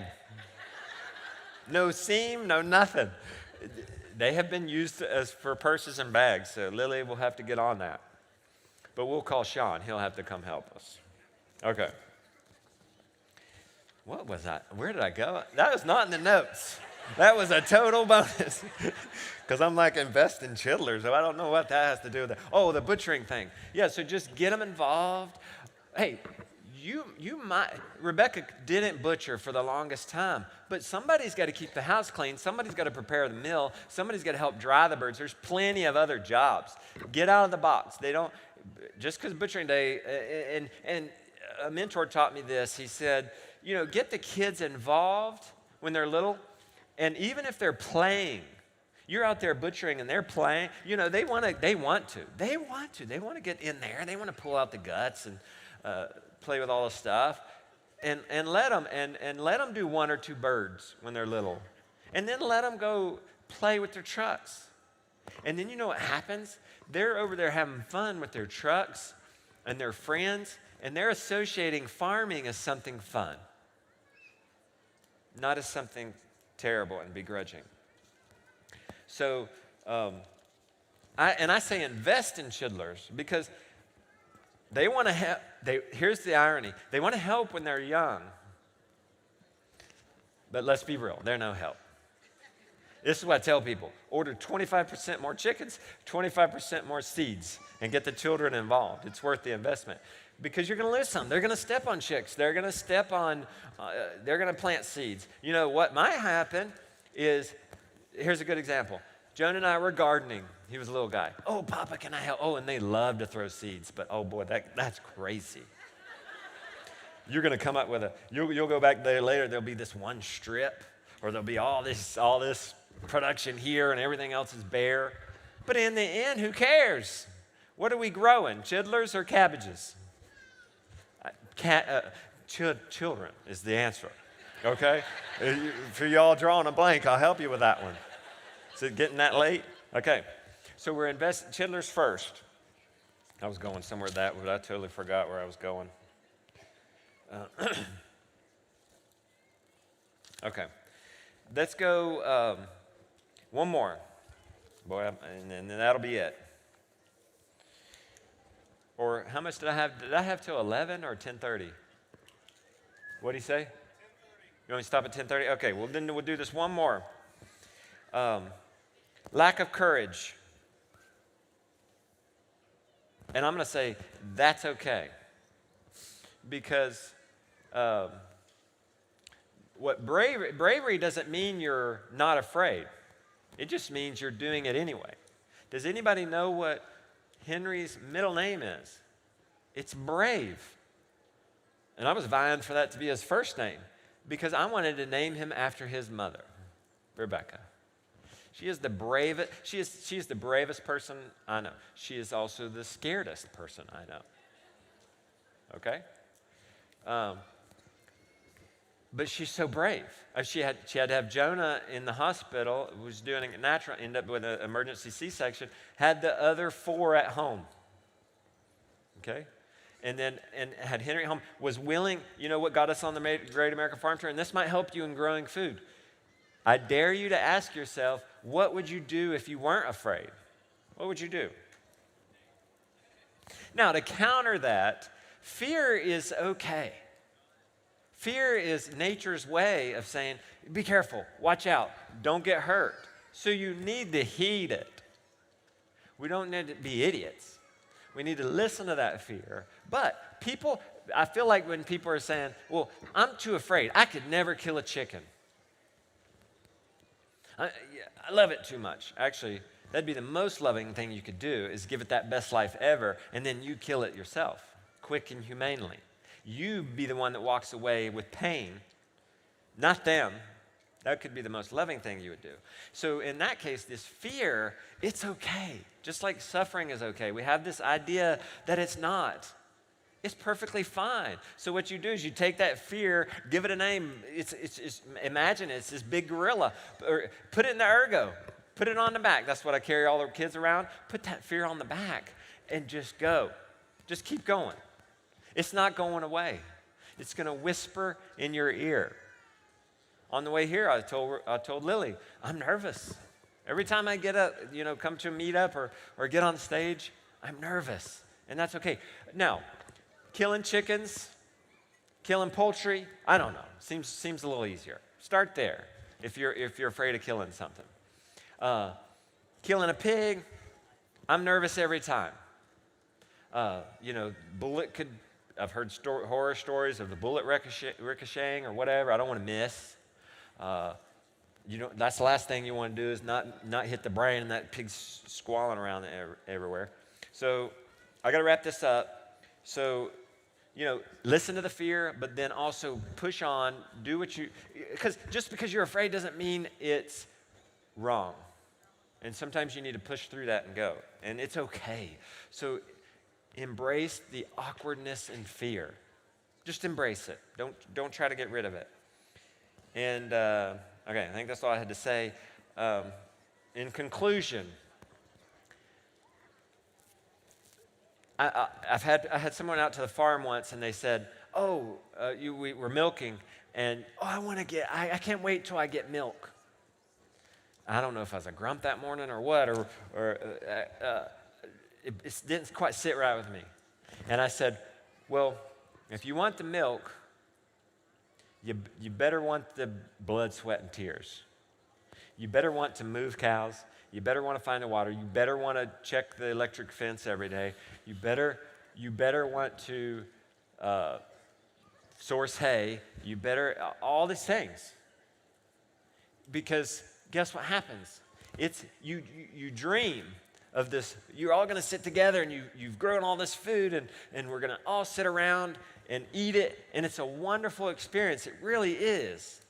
I mean, I commune with my grandfather, who I never met, who I only heard when it was a plate of their homegrown food. His heart swelled with pride in a good way. And so now when that happens to me, that's good. And I commune with my grandfather. I feel the same feelings my grandfather had.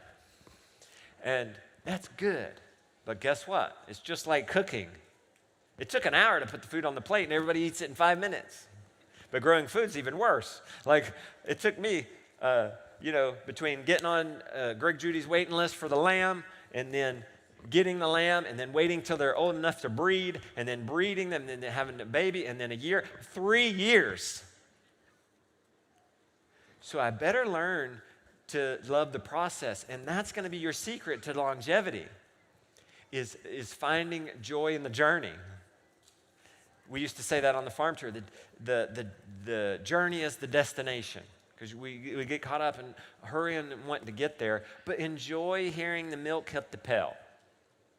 Enjoy the surroundings while you're there. Enjoy the little kid on your back talking in your ear. Take notice of things. Do whatever it takes to enjoy that process, because it's all about the process, and that's what keeps you there. You know, when I was hurting so bad, I'm thinking, why do I do this? Why do I stay in? You know, why is it worth it? Because deep down, I really have learned to enjoy the grind. You know, some people, we got any daily Catholics in here? We got any daily Mass Catholics? It's very important to them. It's this daily commitment. It's this higher being, this divine situation where you feel a place in the world. You feel directed by something. Something is higher and above you. I feel that way when I go out and milk the cow. That's like my sanctuary. That's my church. That's my daily commitment. Whether I've broken a hand, I've milked 2 cows with one hand every single day for 8 weeks during broken arms. I've milked cows with COVID. I've milked cows with the flu. I've milked cows with reactive arthritis. I've milked cows on Christmas and Easter too. And it's wonderful. And I'm not always happy about it. I'll admit that right now. Sometimes it stinks, and that's okay. Just dig in and just grind. I think that's it. So, guys, you can come see me. Come see us at our tent. We got books. We got 10% off memberships right now, because I couldn't get into everything I wanted to say today, but it's all up in video content on Abundance Plus. We give you educational videos, inspirational videos. We've got community in there, uncensored, no nonsense community, and so entertainment or inspiration, education, and community. So thank you guys so much. Come see us at the Abundance Plus stand. I'll be around for a couple of hours.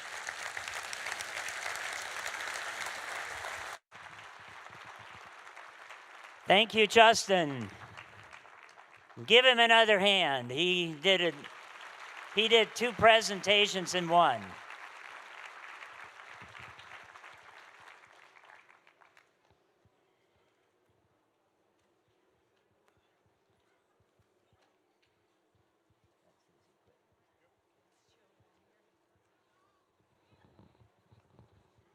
All right. We have another speaker coming up in just a few minutes. But are you enjoying this? So here's what you can do. This is actually being live webcast, and in contrast to yesterday, it's actually working really well. So would you like to share this with all your friends? So here's what you do. Go to foodindependence.life, foodindependence.life, and click on live stream. And then, it is complicated, and then you go to the morning session for Friday, and you'll get the live link, and then you just share it. You think about how many people we can, we've got so many people here in the room. If we all share it with 2 or 3 people, we should be able to get 1,000 people watching. We'll let you know how that's working here in a little bit. Okay, we're all wired up. So we have from the Upper Peninsula of Michigan. She can probably tell you what that means. I think it means that we're in a sauna today. It's really warm here. She came all the way down here to talk to us about how you can. Yeah, I've been thinking about that. We've got a lot of cans here. So Sarah from Peelies and Petals, she said, that's a goofy name, but it stuck. I said, that's the important part, it stuck. She has 1.3 million followers on TikTok, and she educates on what is the proper way to can. So please put your hands together for Sarah from Peelies and Petals.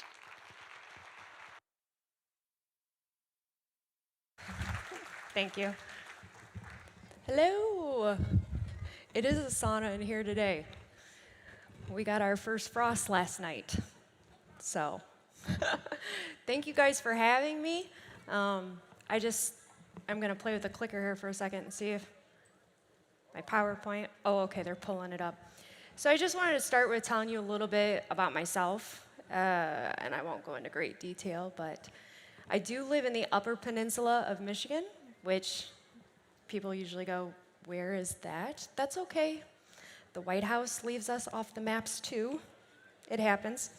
But we live sandwiched in between the Great Lakes above the 45th parallel. So that's what I tell everybody. We homestead above the 45th parallel. And there's a little map there where I'm at. You can see I'm standing in the ice caves there, so it is a difficult climate to try to homestead in, but we love it up there, and there's nowhere else we would rather be. I come from a long line of canners. Canning has been something that's in my family for many, many generations, and we actually have some recipes in my family that date back to the 1800s. And so I know that it's been going on for a long time, but what I remember most is right around the time I was 8 years old, I got burned canning, my first canning experience. So my brother and I were chasing each other around the kitchen table while my mother was canning up grape jelly from our grapes in the backyard. And back in the days, we used to use a paraffin wax for sealing our jars. I see heads shaking, yes, I remember those days. And my brother and I were chasing each other, and I knocked over the paraffin wax all over my leg. I still have the scar. So those are my earliest memories of canning, and it was just something that I grew up with, a lifestyle that I was introduced to from a very young age. And so as I became an adult, I started realizing that that was something that not everybody did. And when the pandemic hit, I downloaded the TikTok app. And at that time, it was just some fun app for a bunch of kids, and they were on there dancing and stuff. And I had a little bit of a following, and I was just there as a user.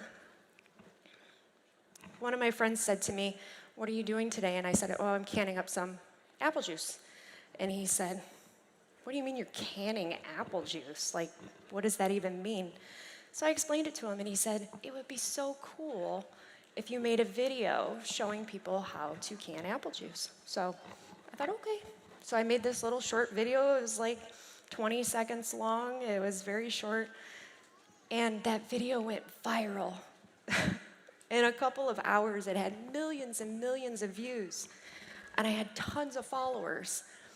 And he says to me, "Why don't you go live and show people how to do that while you're doing it?"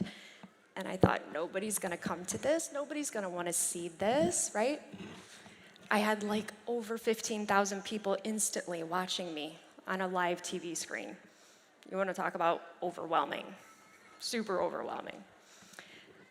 So what I found on this app was a community and a generation that is wanting to get back to the basics, wanting to learn the old school way of doing things, and really just wanting to get back to the roots of having some food security and having some food independence. And so this little dancing app for teenagers kind of caused our worlds to collide, if you would. And it was an amazing experience, and I've had such a great following of supporters that need help, that want help, and it's just been a wonderful thing. So here in that picture is my, what I call cantry. So it's one of our pantries, but it's a cantry. And that is some of our canned goods, and we can around 2,000 to 3,000 jars per year. We store some of it, but most of it, this is our everyday eating. So this is how we live. This is a lifestyle for us. We try to grow as much of our own food as possible. And these are some of the benefits that we have found over the years with canning. We all want some sense of food security, I think. I think even right now, as the world gets a little bit crazy, we're all looking for that food security. But sometimes it's intimidating learning how to do something new, and canning can be new and intimidating to people. But that food security is important, and it's important to you, it's important to your family, and it's also important that we keep these traditions and these basic life skills alive, and that we keep passing those down so future generations know how to survive. It helps you to get food on your shelves if you're into any type of prepping and preparedness, if you live in hurricane areas or an area that doesn't get really good electricity or power, it can help you get that food on the shelves. If your freezers go out, anybody ever have a freezer go out? Oh my gosh, how much money did you lose, right? If your freezer goes out, it's no big deal with canning. You've got jars, you've got your canner, you're gonna pull everything out of the freezer, get it canned up and on your shelves. You're not gonna lose those thousands of dollars in food. You're just gonna can it up and get it on the shelves. Also, if your power goes out or you have unreliable power, you're also able to have your food already made. Everything in your jars is ready for you.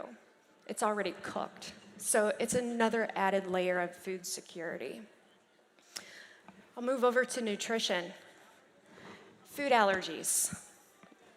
Anybody have a food allergy? Anybody have a dietary restriction? Maybe you can't have salt. Maybe you're diabetic and you can't have a lot of sugars. By canning up your own food, you get to decide what goes in the jar. You're gonna get a basic recipe, but you can tweak that for your dietary needs. So if you have food allergies, that helps. If you put me on a table and I'm looking at 2 cans of peaches, and you take them out, you blindfold me or whatever, and I taste those 2 different cans of peaches, I can tell you which ones are mine. I can tell you which ones were bought from the store. The food is so much fresher. There is, when you pull that produce off the vine or out of your gardens and you put it in a jar, you are in essence pulling it at its peak nutrition, at its peak flavor, and then you're preserving that. You're pressing the pause button on that food. So when you go to open that can of peaches 2 years later, it tastes like you just pulled it off the tree. It's very different than your store-bought foods. Also, financial burdens. So I share this story with my followers sometimes, so I'm gonna share it here with you. Canning, more than once in my lifetime, has pulled me out of a financial burden. I've been homeless before. We have many children. I have moved, lost jobs, all of those things, and you think, how can canning save me from any of that? It really does.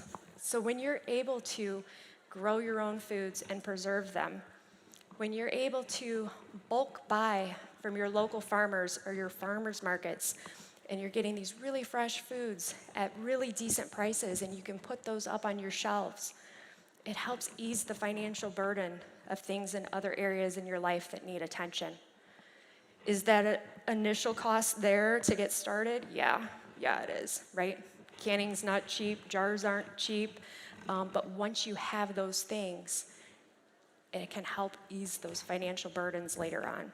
So it does really help prepare you for any hard economic times. Why canning? Why can, right? Why not freeze your food? Why not, I get asked this all the time, don't you own a freezer? Yeah, we own freezers, we own a couple of freezers. We also have a freeze dryer. We also ferment. We also do all different types of things to our food. So why canning? Why is it so important to can? Don't put all of your eggs in one basket. That's what I tell people. Don't put all of your eggs in one basket. I'm sure you've heard that before. It's the same thing with food preservation. Don't understand just one method of food preservation.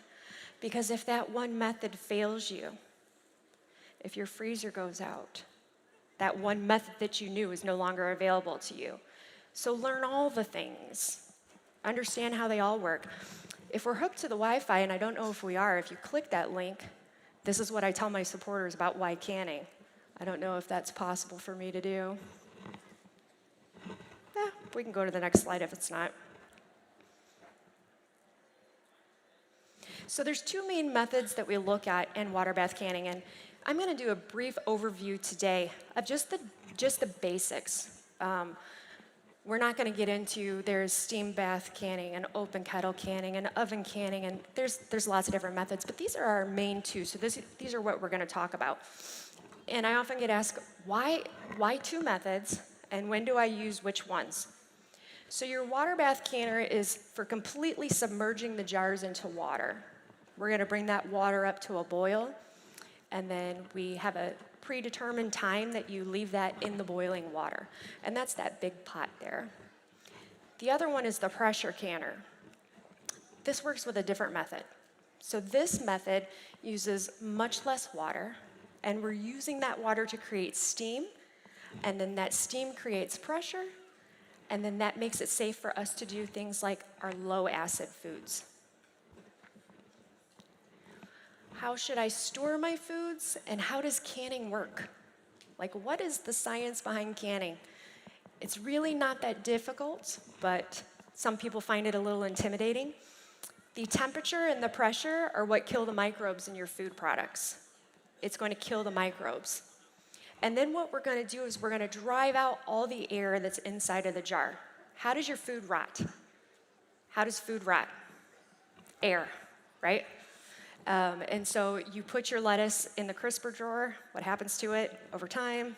It wilts, it starts to die, eventually it molds. It's the air that causes our food to spoil and to rot. Other things that cause our food to spoil is sunlight, being exposed to the sun, also different temperatures, and microorganisms. And so what we're trying to do in this jar is we're trying to create an environment where we can literally press the pause button on the food and say, pause, don't do anything else. And by doing that, driving out that air, driving out that oxygen, we create this hermetic environment inside of the jar. We create this little micro environment inside of the jar, and then that's going to stop your food from rotting. So we talked about the two main methods here, and that's water bath canning and pressure canning. Sarah, this sounds confusing already. I think you're going to lose me. We have charts and charts and charts. Your canning books have charts. Your smartphones you can pull out, there are charts. And so every single food that we eat is somewhere on a chart. And we have tested the pH of those foods. We've tested the acid of those foods. And so they fall somewhere on that chart. So wherever your food falls on that chart will determine what type of canning that you'll be doing. I lost my mic? Okay. There's certain things that we can do to kind of change this. So let's take green beans, for example. Green beans are considered a low acid food. A low acid food. So how can we use a water bath method for low acid foods? We change the environment of the jar. So by adding acids to them, by adding preservatives or salts and things like that, you can change the environment of that which that green bean is living in. So if you don't have a pressure canner, can you still put green beans on your shelf? Yeah, we just have to pickle them. We have to put them in an acidic environment to raise the acid level of those. So even if you don't own a pressure canner, there are still ways to preserve your food, and there's workarounds for that. So your water bath canning, you're looking at things like tomato products, fruits, berries, jams, jellies, any of your fruit juices. Those are right off the bat great for water bath canning. People ask, what should I start with? What should be the first thing that I water bath can with? And most people will tell you, oh, start with jams, start with jellies. Don't. Listen to me. Don't. Jams and jellies are amazing, and homemade is the best. But there's a little bit of a learning curve to jams and jellies. If you've ever made a jam or jelly, and you've ever worked with pectin, or you've had to make your own pectin, I see heads shaking, it can be finicky. It can be very, very finicky. So I tell people, start with fruits and a simple syrup. Start with your peaches. Start with your berries. Throw them in a little bit of sugar water. It's much easier. Make a cranberry juice. Throw some cranberries in a jar with some water and some sugar. That's much easier for you and less intimidating than starting with a jam or a jelly. And then things that we pressure can are going to be our low acid foods. So that's going to include all your vegetables that you're not pickling. So if you're putting a vegetable in a water or a broth, that's going to be for your pressure canning. Same thing with all your meats, which is great for all of your chicken and your beef and things like that, but also your game meats. Any hunters? Any hunters? Does canned venison hit differently? Have you ever had canned venison? I'm getting a thumbs up. So the pressure canner makes your meats so incredibly tasty and juicy and soft. And so game meat is definite yes for me. Definite yes. Also your fish, your stocks, your broths, and all of your combo foods like your soups. If you have leftovers and you have leftover chili for that day, or you have leftover, I don't know, chicken soup, you can put those in the jar and you can can them up. So you're reducing your food waste. You're reducing your food waste, and your family's not gonna know 2 weeks later when you pull it back off the shelf, so your dinner is done for next time. Where to start? Get a book. That's the easiest thing to do. Get a book. These are a couple that I recommend. The Ball Blue book, that's a nice beginner guide. It has been kind of the golden standard for canning for a long time, and that's a good place to start. It's gonna have all of those things in it that we talked about, like all of the acid charts, where the foods fall on that. And then the next one there, which is the complete book of Ball, the home preserving book. That one has like over 400 recipes. So there's no guesswork. You can just say, okay, I want to make peach butter, and then you go to the peach butter recipe. So those are two really great books. Also, your local extension offices. So most of the states have local extension offices. Some have a lot more than others. They offer free classes there. Some of them are on Zoom or online, so you never have to even go in. A lot of them rent out canning equipment. So if you need a water bath canner, some of them even have what they call canning kitchens, where you can go and you can use their facility and their resources to can up your food. So that's another place to look at. And then join some online classes. Find yourself somebody that teaches online. Find yourself a community or a group on your social medias that has your similar interests. There are tons of canning groups out there. Let's look at the water bath equipment. So because this is the easiest place to start, you probably already have in your kitchen right now what you need to water bath can. You probably already have it. The only thing you're gonna need is the jars. So what you need is a very large stock pot, one that is large enough to submerge the jars in 1 to 2 inches of water, and a lid, and a towel. You can place a towel on the bottom. So this is definitely the most economical way to start, is with the water bath canning. So if you're intimidated by the price of the pressure canner, I suggest starting here first. Get your feet kind of wet, learn how to can a little bit, and then decide to expand. Super simple. The pressure canners, there are a lot of different companies that make pressure canners. I can't possibly go over all of these, but we're going to look at the All-American. They're here today in the tent, so it's easy. You'll be able to go over and watch me can on them later on today. Remember, the food on the shelf is the goal. That's the end goal. You want that food security. So whatever canner you end up using, whatever works for your budget, that's the one that's right for you right in this moment. You can always upgrade. You can always move upwards. These also double as water bath canners, so you can use them for double duty. So you don't have to buy two separate pieces of equipment. You could just buy this one and use it for everything, which is nice.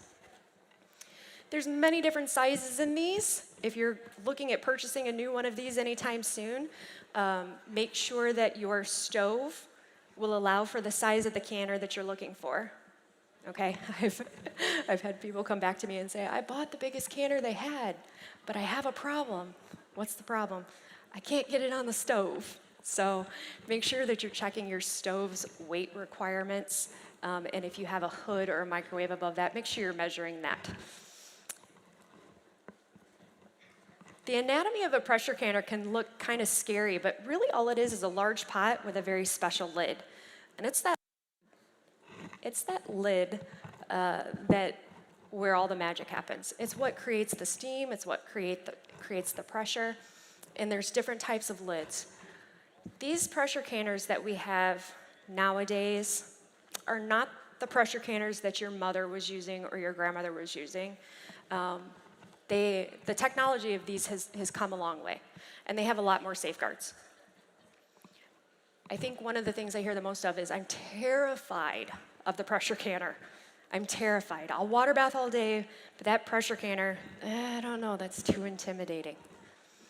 These pressure canners have a lot of different safety mechanisms on them. Some of them are the overpressurized plug. It's a little plug that will blow out. And so that keeps, if your pressure gets too high, that plug is a fail-safe. It will pop out, it will release some of the steam that's in the pressure canner and bring it back down on pressure. Some of them have all these different lid locks on them and screw wing nuts that you tighten down. And so there's all these safety measures on them. There's two ways to tell if you've reached pressure. Some canners have both. Some canners have one. That's a dial gauge and a weight. The weight will jiggle, and the dial gauge will go up and down and tell you what your pressure is at. So there's multiple ways to use these canners. They also have vent pipes, and some of them have like rubber gaskets. And again, all this magic happens right in the lid. The bottom part of it is just a pot. So if you are intimidated about pressure canning, this is what I tell new people. Were you intimidated the first time you drove a car?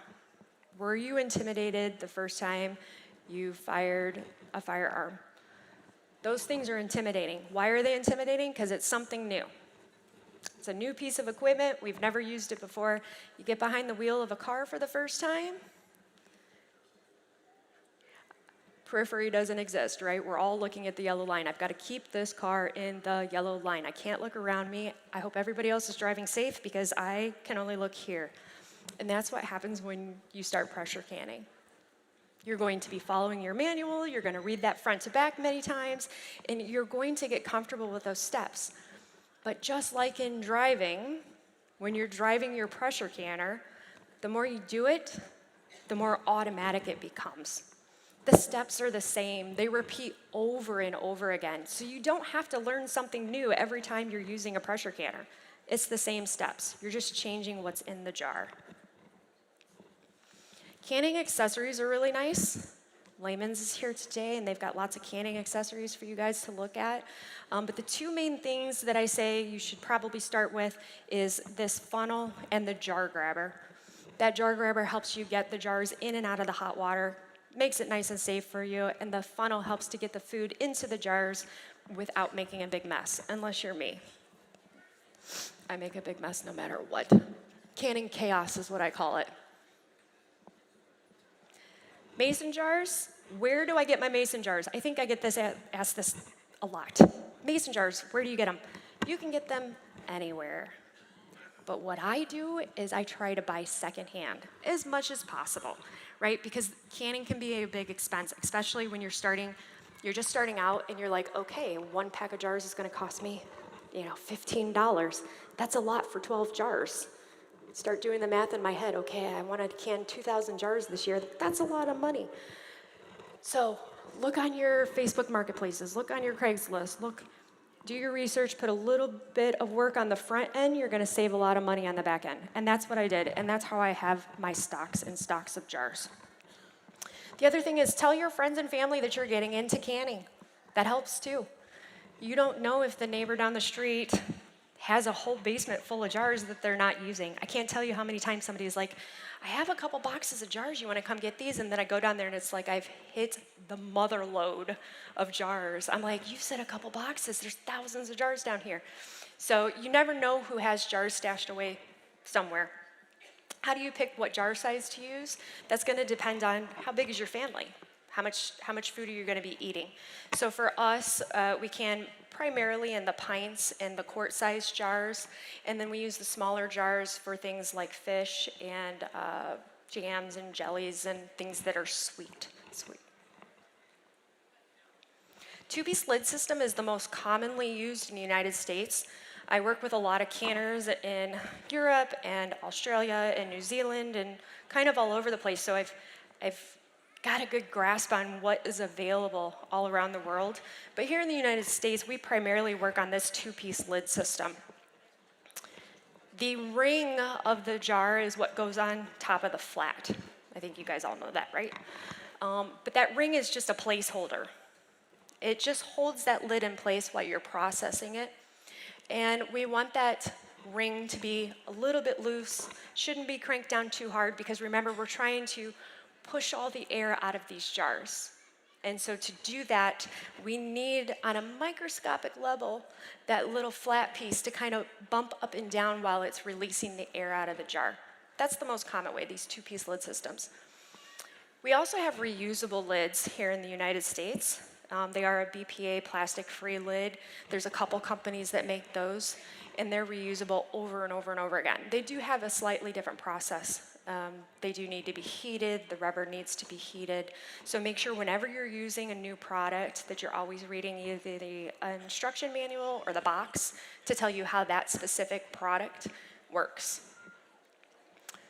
What was I gonna say? Oh, the jar lids, they change all the time. I think you guys may know what I'm talking about. When the pandemic hit, we had a canning lid kind of shortage that happened. And then once we started getting the canning lids back in the stores, they weren't the same caliber as the canning lids that we had before the pandemic. You know what I'm saying without me saying it, right? Okay, good.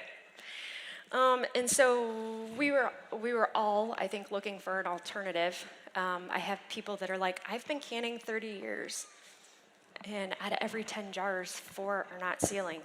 What am I doing wrong? Well, my guess is if you've been canning 30 years and it wasn't that problem before, then it's probably a product problem now. So out of all of my jars, I am making the switch over to the Superb canning lids.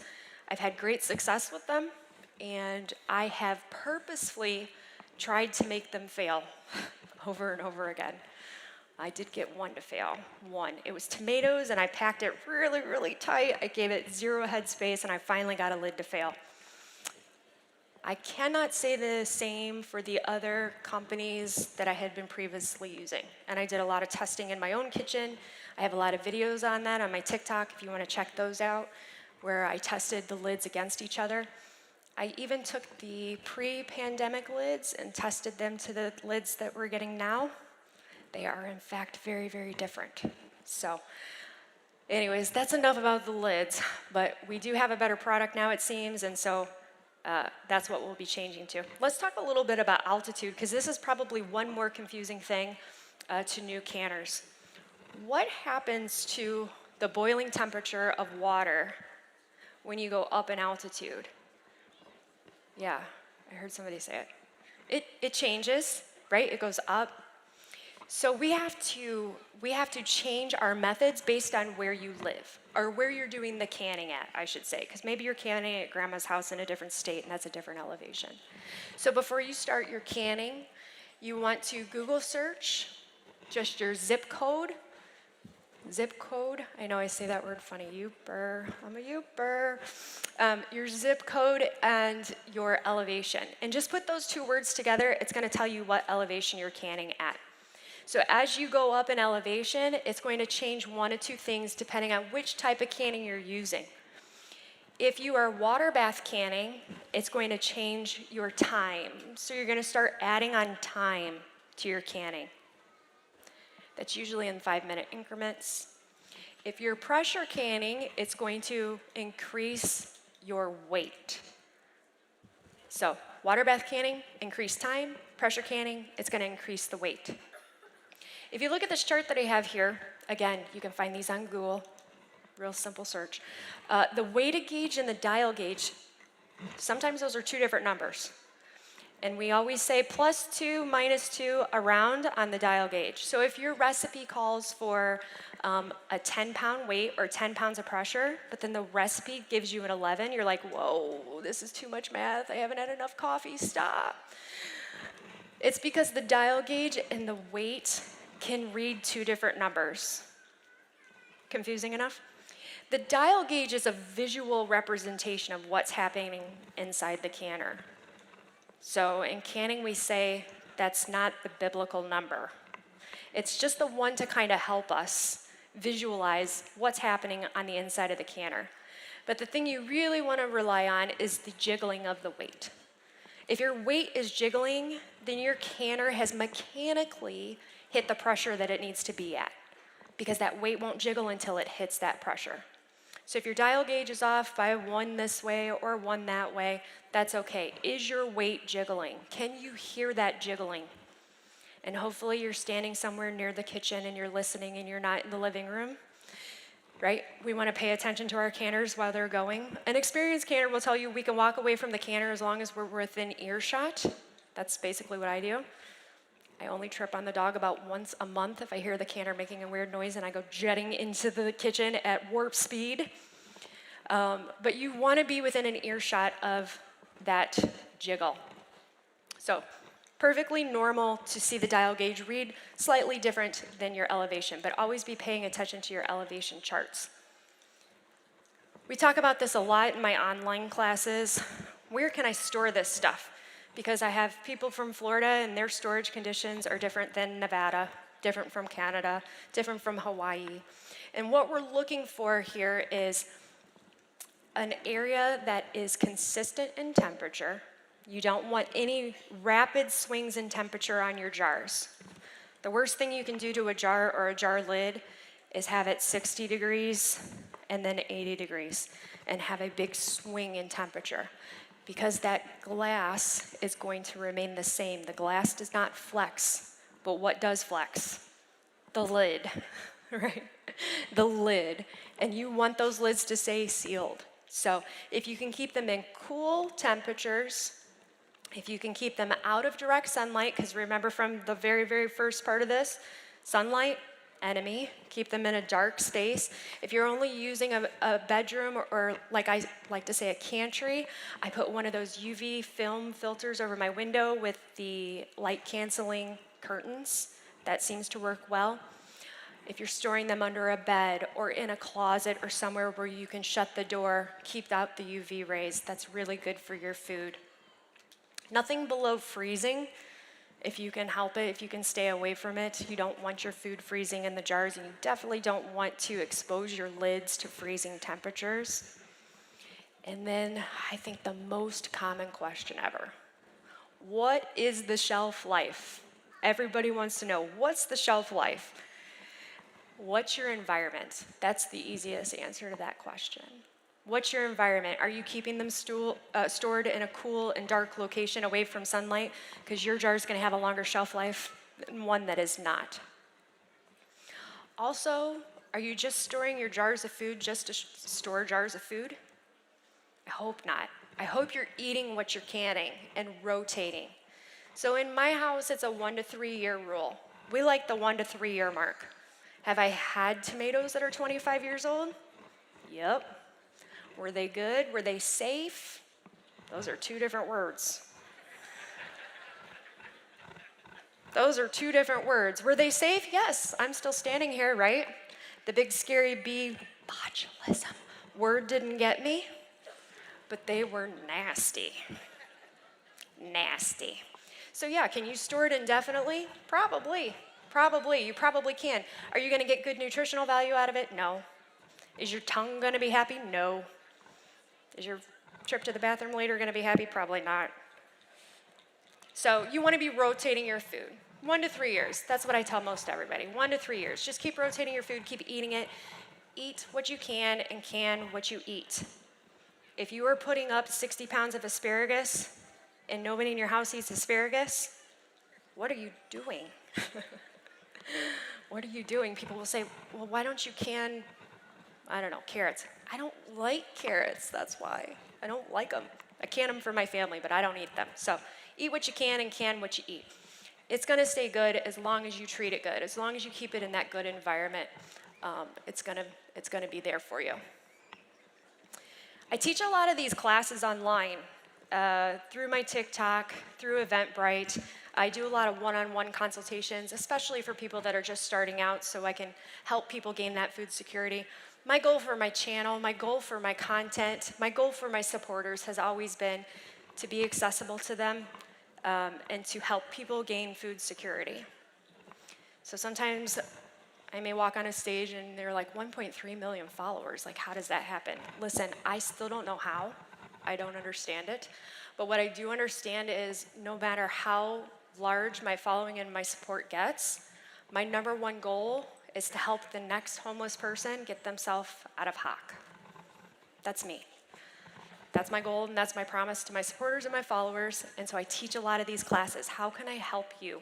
How can I help you gain food security? How can I help you get the food on your shelves? If I'm not doing that, then my channel goes away tomorrow. I'm not interested in the following. I'm interested in changing situations for people. So in these classes that I teach, these are the most common mistakes I see for new canners. So if you're experienced, you may shake your head yes, and you may be like, oh, I'm way past that. That's okay. Number one, don't wing your recipe. I'm gonna use my dearest friend from Canada. I'm gonna use her as an example. She has this killer chili recipe. She loves this recipe. She has tried canning this recipe at least 3 times. Every time, she cannot tell what she has done wrong, but she does not like the chili after it's canned. So she's like, I love it before I put it in a jar, but as soon as I pressure can it, don't love it anymore. So when you are just starting out, stick to these recipes that are in your canning book. You will eventually get to a point, like Tracy is, where she's just gonna keep trying and keep trying and keep trying until she perfects her recipe. But in the beginning, stick to your recipes. It's a lot easier. There are some things in canning that are kind of nuances. What's the number one spice we try to stay away from in canning? Does anybody know? Okay, everybody knows. Sage, right? We try to stay away from sage when we're pressure canning. Why? Because the pressure intensifies sage, and it can actually make your food go a little bit bitter. I'm not saying you can't use it at all, but you have to use it very lightly. So there's a thing called a cook's brain with how you cook and season your food because you're gonna eat it. And then there's a thing called a canning brain, where you know what the process of canning is going to change your food and the taste of it. So always go light on the spices. If you stick to those recipes in your book, though, you're gonna have a really nice end product. So do that in the beginning. Don't trust an untested dial gauge. The dial gauges on your canners, they should be tested every couple of years. And if you can't get them tested, I tell people just order a replacement dial gauge. Just switch it out. Just switch it out. In most cases, that's usually the easiest thing to do. The reason is, again, those dial gauges can be off. They can be off 1 or 2, up or down. And so we never really truly should be trusting that dial gauge. It is a good, again, visual representation of what's happening, but the audible, the jiggle of your weight, that's the one you want to be trusting. So never trust an untested dial gauge. Do not ignore headspace. What happens when we ignore headspace? Lids pop off, right? If a recipe calls for a 1-inch headspace and you're like, nah, I can get a little bit more food in that jar. Typically what you're gonna have is a lid pop off inside the canner, make a big mess. It happens to us all, but you wanna try to stay away from that. And then the same thing happens with siphoning. Siphoning happens when the pressure inside the jar tries to shoot out of that jar really fast. It usually happens during the depressurization of the canner. And so if you ignore that headspace, you're probably gonna have more siphoning. That headspace allows for a little bit of siphoning because that is part of a natural process in canning. But we wanna try to cut that down. We wanna try to keep as much food in the jar as possible and give ourselves a good seal. So don't ignore the headspace. Don't cut corners. If you are just starting off with canning, don't cut corners. If you need to read and reread your manual over and over again so you feel comfortable with those steps and take it slow, do that. You don't want to cut corners in the beginning because I'm going to go back to the car. When you first started learning how to drive a car, when you came to a stop sign, what did you do? Complete stop. Complete stop, look both ways, no cars, check my rear view mirror. It was a whole thing, right? A stop sign might take you an extra 5-10 seconds to mark off all those check marks. But you do them because you're scared of your car and you're learning how to drive your car. Same thing in canning. Get that first step down before you move on to the next one. If that means you're standing there and reading your manual step by step, or you're in a class with someone like me or another canner and we're walking you through step by step, it's okay to take your extra time because you're gonna start to feel more safe and more secure. And then before you know it, the 25-mile-per-hour speed sign is just a suggestion, right? And then the last one there is don't quick release your pressure canner. And all that means is once your timer is up and your food is done, do not walk over to your canner, take the weight, and pull it completely off. What's gonna happen is that siphoning we were talking about, where all the liquid and the food wants to come out of the jar, is gonna happen very rapidly. You're gonna lose food, and you're possibly gonna break some of the jars. The jars will break. They'll break on the inside of the canner. You're still gonna be safe, but nobody wants that. So don't do a quick release when you are pressure canning. So I wanna leave you today with just a couple thoughts. One, canning is for everybody. And they do call me the crazy canning lady, and I understand why. But it's not the only way. It's not the only way. You guys have an amazing opportunity here. I cannot tell you how amazing this whole event is. And I think you'll see that as you're walking around the tents. There are workshops here. There are people that are homesteading and canning and doing all the things. Grab onto those people. Listen to what they have to say. Take notes. This is an amazing opportunity that is laid out before you guys. No doubt about it. If you want to get into homesteading and canning and preserving of your own food, this is definitely the place to be doing it.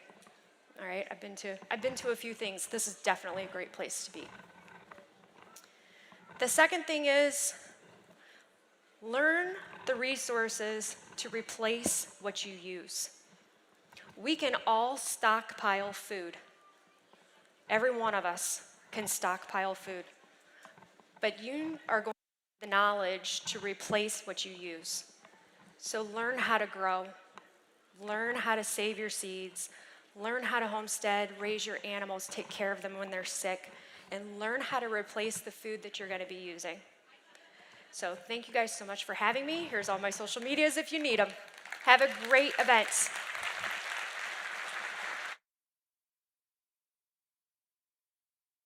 Thank you, Sarah. Thank you. Thank you. So she came all the way from the Upper Peninsula, and she will be demonstrating this afternoon at the Canning Extravaganza. So please visit her over there. All right, a couple of announcements while we get Joel Salatin wired up. So I was back in the other tent, and they slaughtered the fatted calf. And I'm not using that metaphorically. We actually butchered 2 cows for this event and turned the entire cow into hamburgers. So this should be the best hamburger you've ever had because all the steaks turned to hamburgers, right? So we've got that coming up. We also will have the live discussion again during lunch. So if you go up there, go through the line, come back down here, we will be having that same discussion. And we should have a QR code up on the screen here a little bit, so you can go ahead and share on your social media. We'd like to have as many people participate online. We had a lot of people that said, I'd really like to come, but I just can't take off work. It's too far. But that's the beauty of the internet. You know, anybody from anywhere is going to be able to participate. So we're good to go? Okay. So yes, sir. I don't know the answer to that question. I think it was grass-fed, but I'm not sure. It's the neighbor next door. So I don't know if the cow broke into the cornfield or not. But I'll find out that answer and let you know when I'm back up here. Okay, put your hands together for Joel Salatin.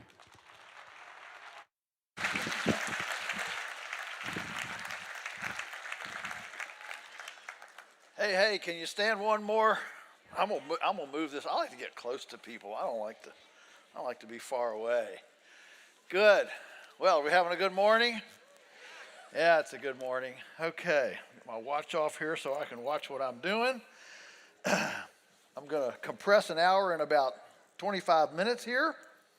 So listen fast because it's going to come fast. So I'm supposed to do a talk here this morning on the why. I call it homesteading tsunami.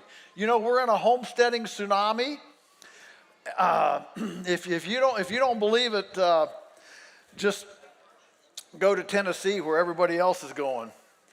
Yeah, we're in a homestead tsunami. Today's hottest trend. Here are 10 reasons why we're in a homestead tsunami. The first one is food security. We've heard about all morning. I won't belabor the point, but food security. We're concerned about, production costs, fertilizer.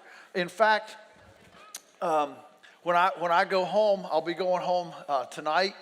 Sunday morning at daybreak, Del Bigtree from Highwire will be there with his film crew, and they're going to feature us on Highwire. And then the next day, Michael Knowles from Daily Wire and their crew is going to be there from Daily Wire. I said, can't you send Ben Shapiro or Candace Owens or Jordan Peterson, And nah, it's only Michael Knowles. But anyway, what's driving this suddenly is, well, like Del Bigtree, all of his farmer friends, they're all, oh no, fertilizer, we can't buy any fertilizer, we're all starved to death. The Russians won't, blah, blah, blah. And I'm the only farmer that he knows is saying, who cares? We don't buy any Russian stuff. And it doesn't matter to us. And it so intrigued him, he said, well, can we come and, get this? It's a different story. So fertilizer costs, centralization. If you're keeping up with the airplanes and the fires that are destroying the processing facilities. Well, we had 10 of them in the last 24 months. Crazy stuff. Processing, centralization, the whole human resource fragility. What's happened here in the last, since COVID, is that the biggest players, which have always been efficient, are suddenly showing up to be fragile. I co-own a small little federal inspected slaughterhouse. We got 23 employees. We didn't miss any days of work.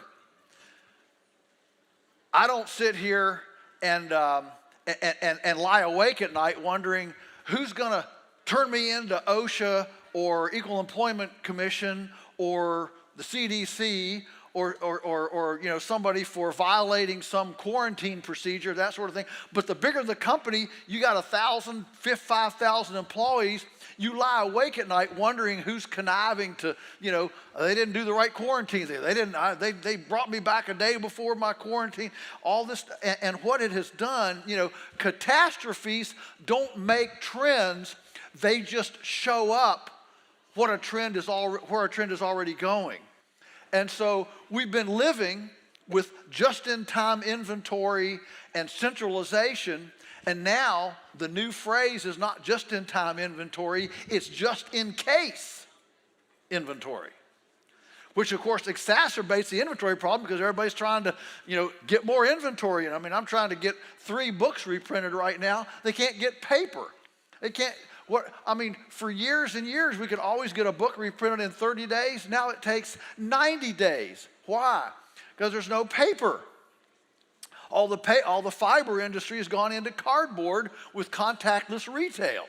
So Amazon has sucked up all the fiber in the country, and there's no paper. It's all going into cardboard. All those little little baggies that used to come out of Walmart and Kroger's and all that stuff years and years ago is now coming in a box on your front doorstep.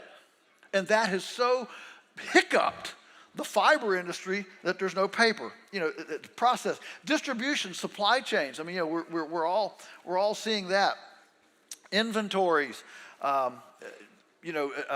People can't keep up their inventory. We just had to replace an engine in one of our GMC box trucks that we deliver in. And, that would have been a 30-day job up until this year. And it was a 6-month job. Why? Because they couldn't get a part. Part was stuck in some ship somewhere in some Chinese harbor. So, so this whole idea of stability in food is definitely driving the homesteading community, and we're trying to get a handle on our own production, our own processing, our own distribution, our own inventory, making our own larder and having proximate food. Number 2, family stability. Family stability. Working together as a family. Psychologists tell us that you don't create intimate relationships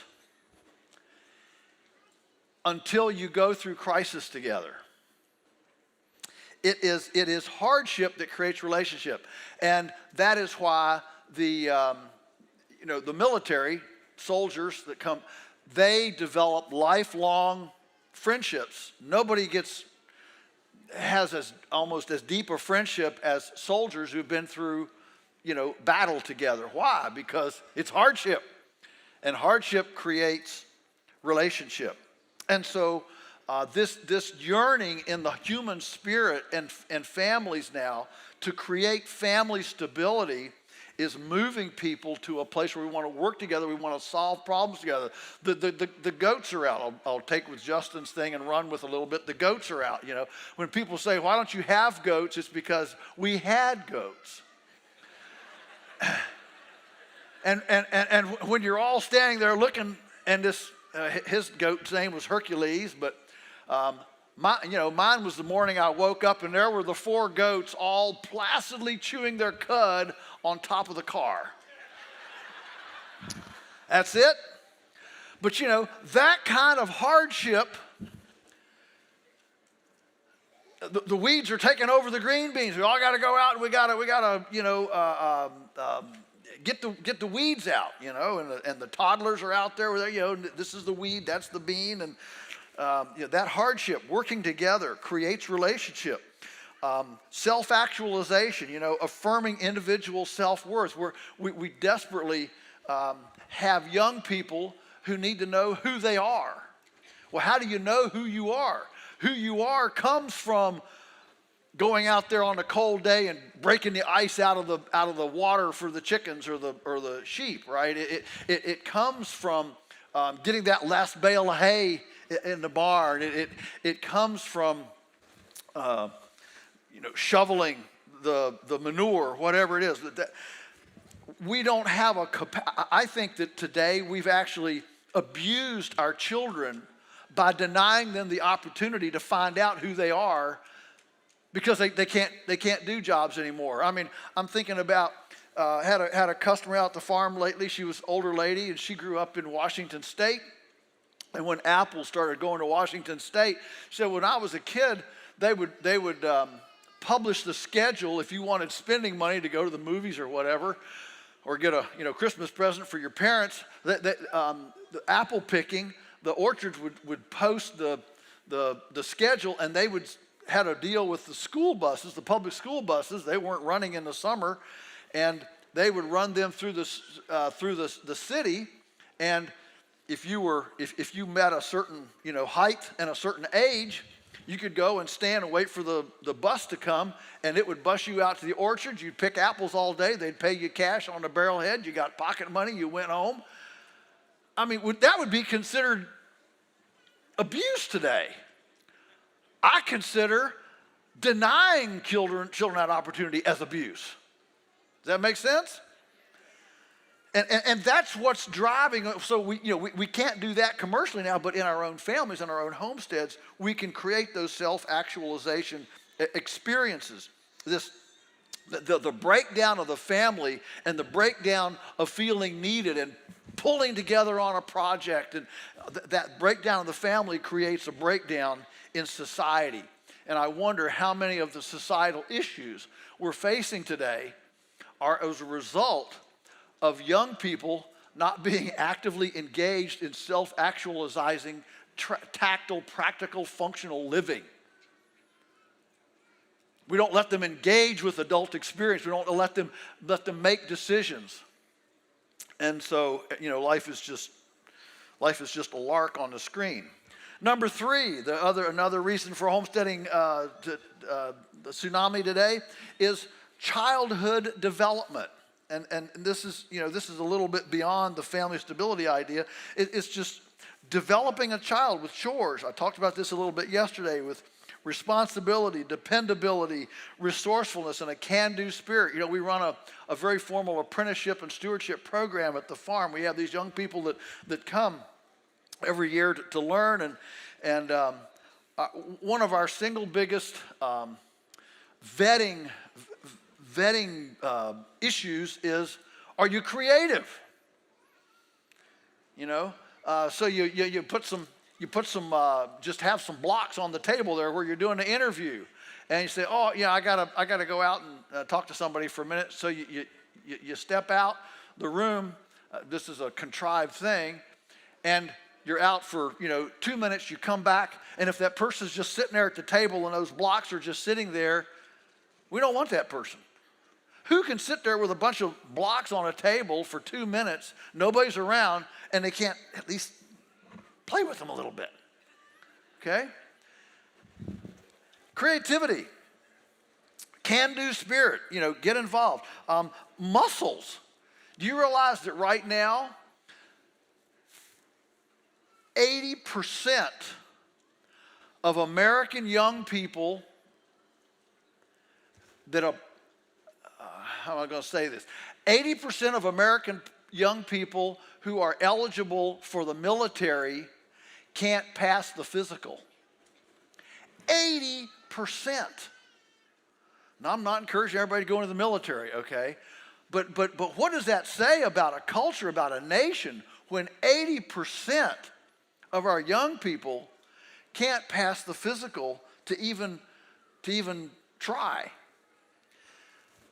Learning how to use our muscles, learning what our bodies can do. And we get this on little, making square bales. Man, the whole idea of using your body to, you get that bale and you bump it on your knee and you put it up. You've made bales. You can do this in a way that you use your body, that you can run all day. I'll look back there, and I've graduated to driving a tractor these days. So I'm watching them on the hay wagon, and these young, they're picking up this bale, and they're trying to put it up. And man, in 5 minutes, they got the dry heaves back there because they've overworked their shoulders, and they're. Oh yeah, it happens. Let me tell you, it's an exciting time. Mixes some with the hay. I don't know what it tastes like to the cows, but the joy of learning what your body's capable of doing. Shelby, we had a master's degree in mathematics come, and she was an apprentice, and she and I were out putting a post hole in. So, we're digging. I'm showing her how to do the post hole, and then we shovel the dirt in. I'm showing her how to use a shovel.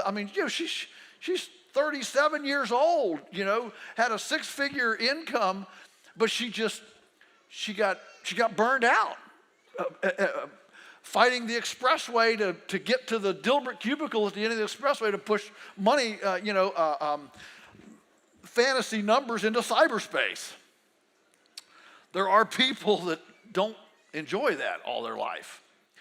And she decided to do something different. So she came to us, and we got done with putting this post hole in, setting this post.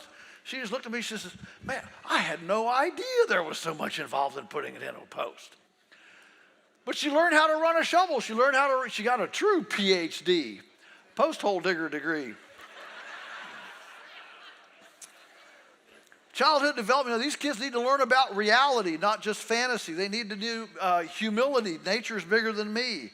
And now we know immunology is such a big deal. Why are our kids so sick all the time is because they never get in the dirt. We ought to be able to, everybody ought to eat about a pound of dirt, before they're 12 years old. Finland has now proved this scientifically. I could go into more detail, but they've done these studies between these kids that grow up like in a stable, in a dairy, and they're sitting there, playing around in all the manure and everything, compared to city kids. And the number of sick days of sickness in these kids is astronomically higher in the city. So they're actually encouraging farmers to create connections with urban people, or vice versa, so that you actually buy farm soil and you put it in your house where kids can stomp on it, bump on it.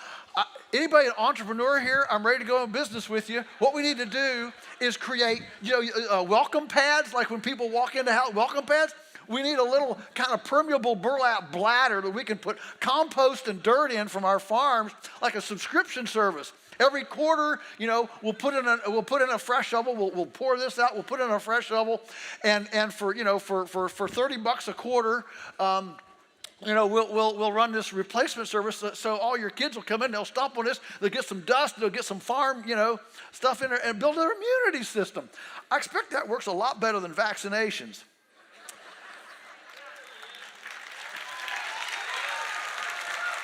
Yeah. Boy, I think with this crowd, I could run for election here. I think I could.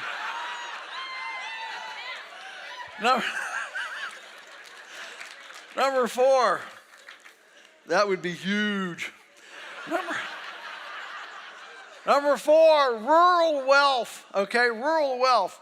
For a long time, we've been transferring the economic wealth of our country from the urban from the rural to the urban. The current paradigm is all about depleting the wealth of the country and moving to the city. And so this whole idea of just rural wealth, the economic transfer, as well as social wealth in the countryside. Read Little House on the Prairie books. Remember what they did for entertainment? They didn't have TV. They didn't have Netflix. How did they a whole community would come together and have a spelling bee? Wouldn't that be cool? They would come together with everybody wants to bring your favorite poem. We don't even read poem now. We're too busy trying to find out, what our gender is and wokeness and all this stuff. We can't even read poem unless it's some sort of a horror thing, It's crazy. So bring back the spelling bees and the debates, the social, the creativity, just innovation that comes with rural wealth, the creativity of it. When I look at an urban skyscraper, I often wonder, man, imagine if all of the intellectual capacity that makes a skyscraper could be focused on some rural issues. We could have remote controlled eggmobiles. You just from your bed, you just punch the button and it automatically moves forward. The doors open, the chickens go out. We could have remote controlled shade mobiles. You just, the cows need to move. We'll remote it. All sorts of things that we could do. Number 5, why? The homestead tsunami. Resilient land management. I don't know about you, but I'm getting very concerned about the hydration, the soil, the erosion in the country. You know, we're still losing a bushel of soil per bushel of corn. We're still making a dead zone the size of Rhode Island in the Gulf of Mexico. We've got real problems here. And so the homestead tsunami is people that are coming together and saying, hey, you know what? We don't want Bill Gates to own it all. We don't want the World Economic Forum to own it all. We're going to own some of it, and we're going to build soil.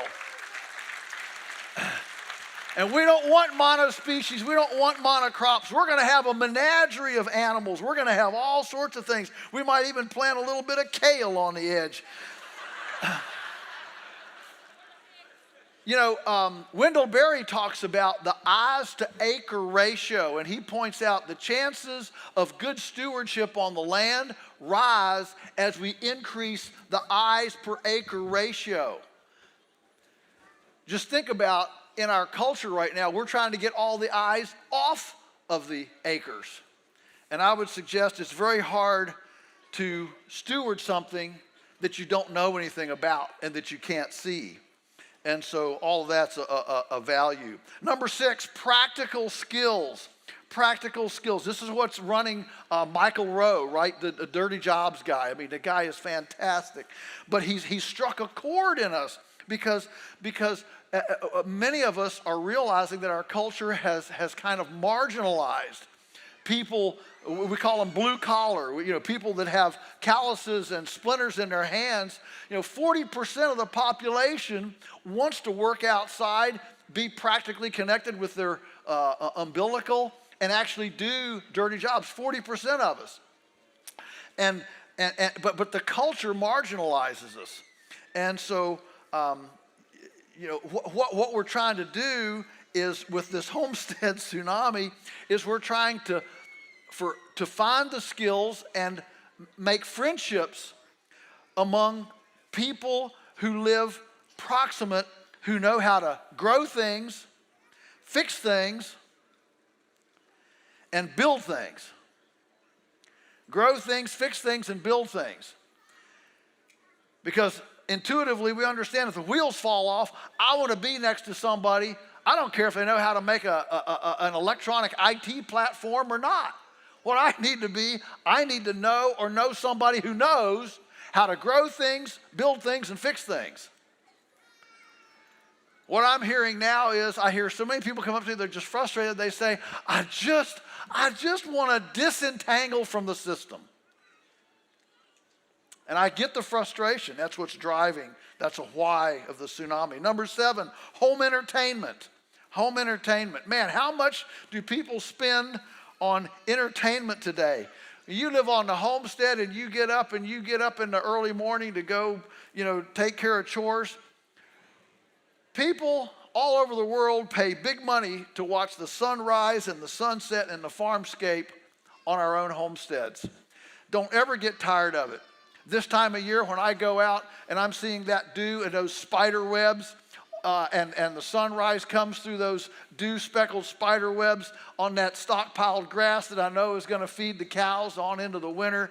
I mean, I just break down and weep. I mean, it doesn't get any more beautiful. That is home entertainment. It feeds your soul. The enjoyment. People say, you know, what keeps you so happy all the time? Who gets to get up every morning and make so many chickens and cows and pigs and lambs and turkeys happy every day? You move those cows, those calves come in and they're dancing, you know, those cows are smacking their udders, you know, back and forth, making butter, you know, and I mean, the sheer enjoyment that's on a homestead. I mean, look at mainstream media. Look at the talking heads on MSNBC, CNN. Everybody's angry. They're all angry. They're all mad. So have you laughed? I mean, you get out there with your pigs and let them nibble on your toes a while, you know, that's fun stuff. Or you rub the belly of that pig and that pig finally, he leans into you, you know. And then next thing you know, he just falls over and he's just all stretched out. You're rubbing that belly. I mean, what? You can't buy that from Netflix. You're not going to get that. The discovery, the home entertainment of discovering the frogs around the pond, you know, just the family volleyball court. I mean, those kinds of things. You got a place to do that. Number eight is the economic investment. What's driving the homestead tsunami is the economic investment. Who trusts Wall Street right now? Nobody. Where do you put your money? Well, you put it in stuff that has intrinsic value like land, animals, plants, soil, okay? You feed yourself first. You know, if we put our money in those kinds of things, that stands the test of time. In the last year, I've had several billionaires, not millionaires, billionaires call me cold turkey and say, I'm concerned, I got a wife and kids, can you find me an agrarian bunker or help me to develop an agrarian bunker? There's an old business axiom that says if you want to know where you put your money, look where the billionaires are putting their money. They probably know something you and I don't. And I'm telling you this, that I feel like the whole world is like a great big disturbed hornet's nest. You know, you ever go up to a hornet's nest? You know, they're flying in and out, they're all doing fine. You just take a stick and you poke it a little bit. Or a wasp nest, you know, on the back porch. They're all sitting there, you know, nice and quiet like airplanes on a landing strip. You take a stick, you poke that little wasp nest, whoo, you know, you can hear the buzz and the hum. That's the way I feel the world is right now. And so when we're investing, let's put our money in stuff that works. Number 9 is the social structure. People are coming to homesteading for the social structure, to be able to share expertise. We've got the sharing economy. We're talking about fewer cars being made because people are sharing now. The internet has made the sharing economy possible, sharing infrastructure. And so homesteading allows us to develop this even in our neighborhoods and our villages to raise better kids with less infrastructure. Balancing rugged individualism with community, creating mutual interdependence. If there's one Achilles heel of the homesteading movement is, I want to be independent. You know what? I don't want to be independent. I like mutual interdependence. I like to be dependent on people where mutual interdependence is positive, not a liability. And number 10, and finally, the faith perspective. When we come to our homesteads, we learn very quickly the first time we plant a seed, the first time we try to build a structure and try to get the holes lined up or hold the board and get the nail pushed in and all that, we find out that there is something bigger than me. There's something bigger than me. You go to the city and all you see is what man has done, what humans have done. The roads, the buildings, the infrastructure, the water towers, everything. But you get out on your homestead and you're working on hard scrabble trying to tease out food and develop, animals and build soil, and you're trying to get this compost pile to work right and smell right and all that stuff. And you very quickly are struck by the fact, wow, there's way bigger than me here. And I suggest that is good for our families, it's good for us, it's good for our culture. I'm not in control. Rain comes when it wants to. The goats get out whenever they want to.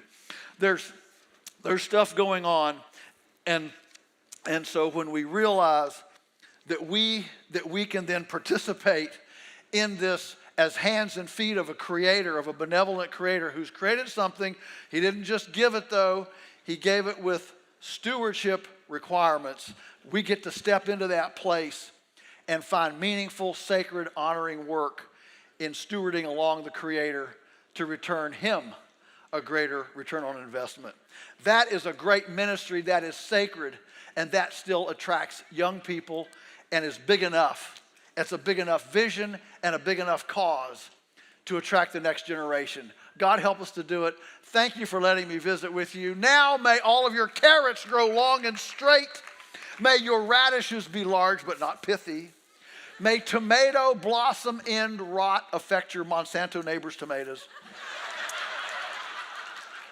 May the coyotes be struck blind at your pasture chickens.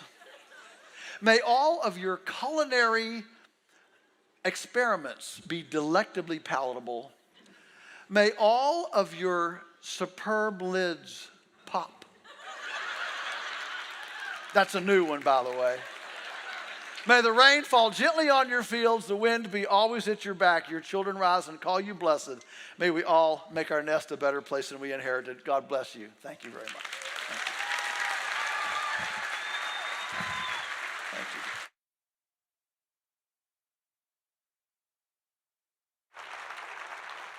That was really good. That was good.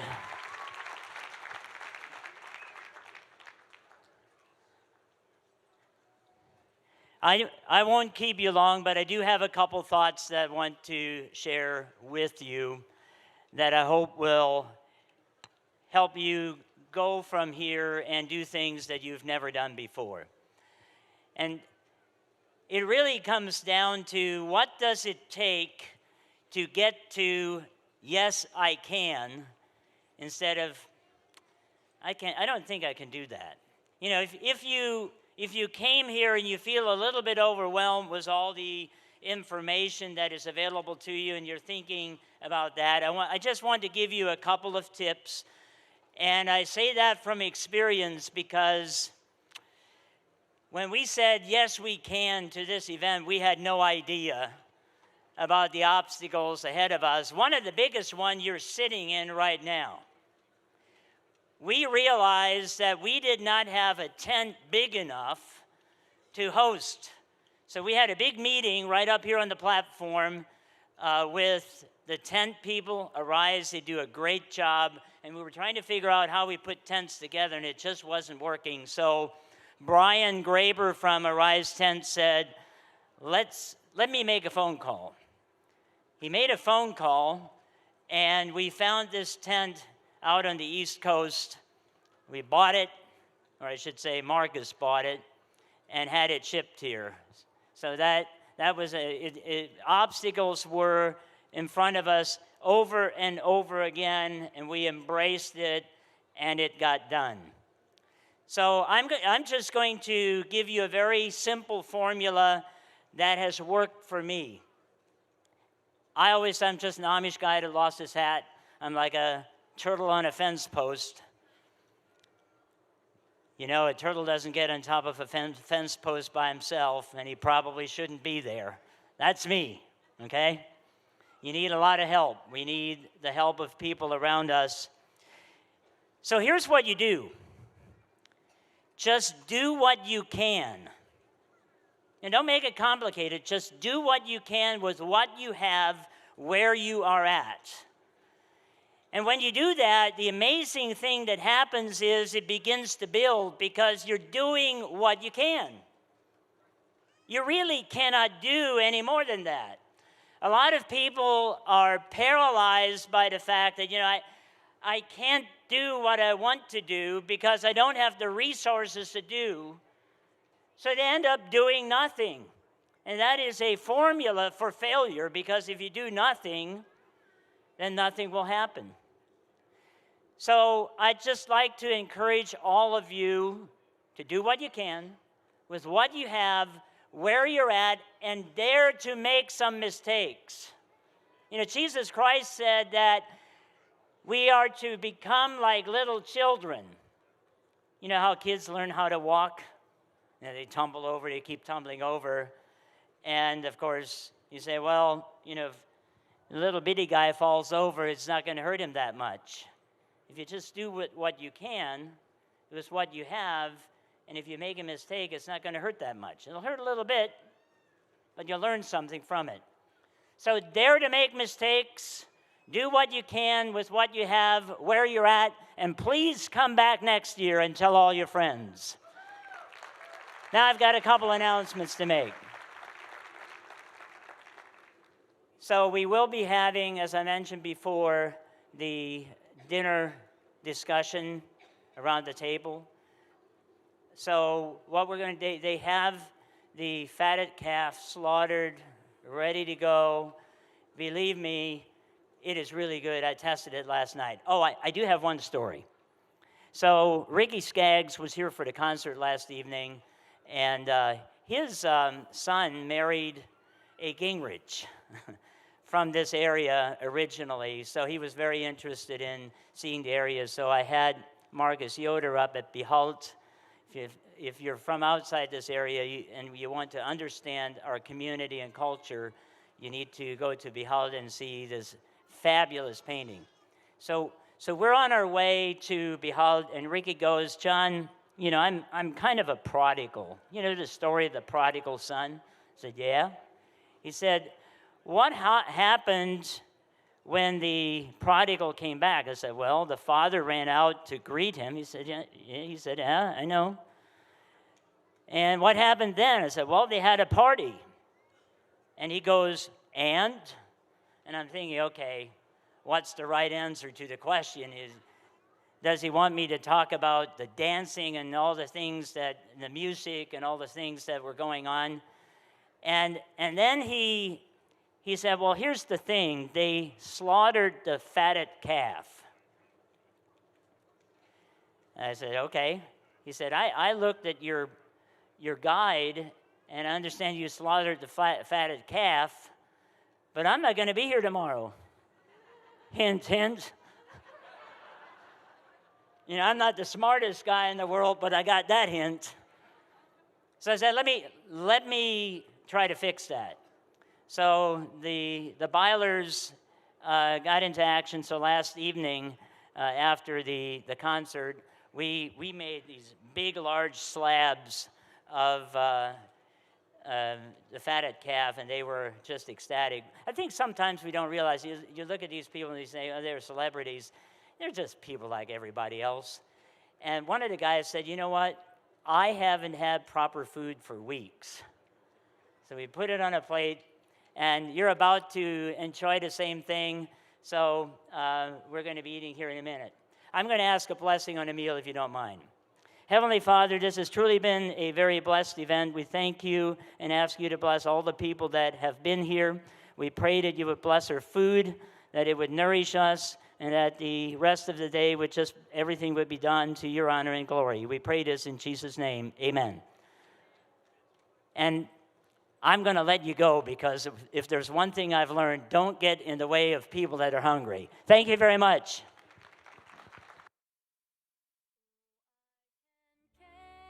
Can't I? Yes, I can. I can't I? Yes, I can. Superb lids really seal, and that blue ring makes me feel like I can. Yes, I can.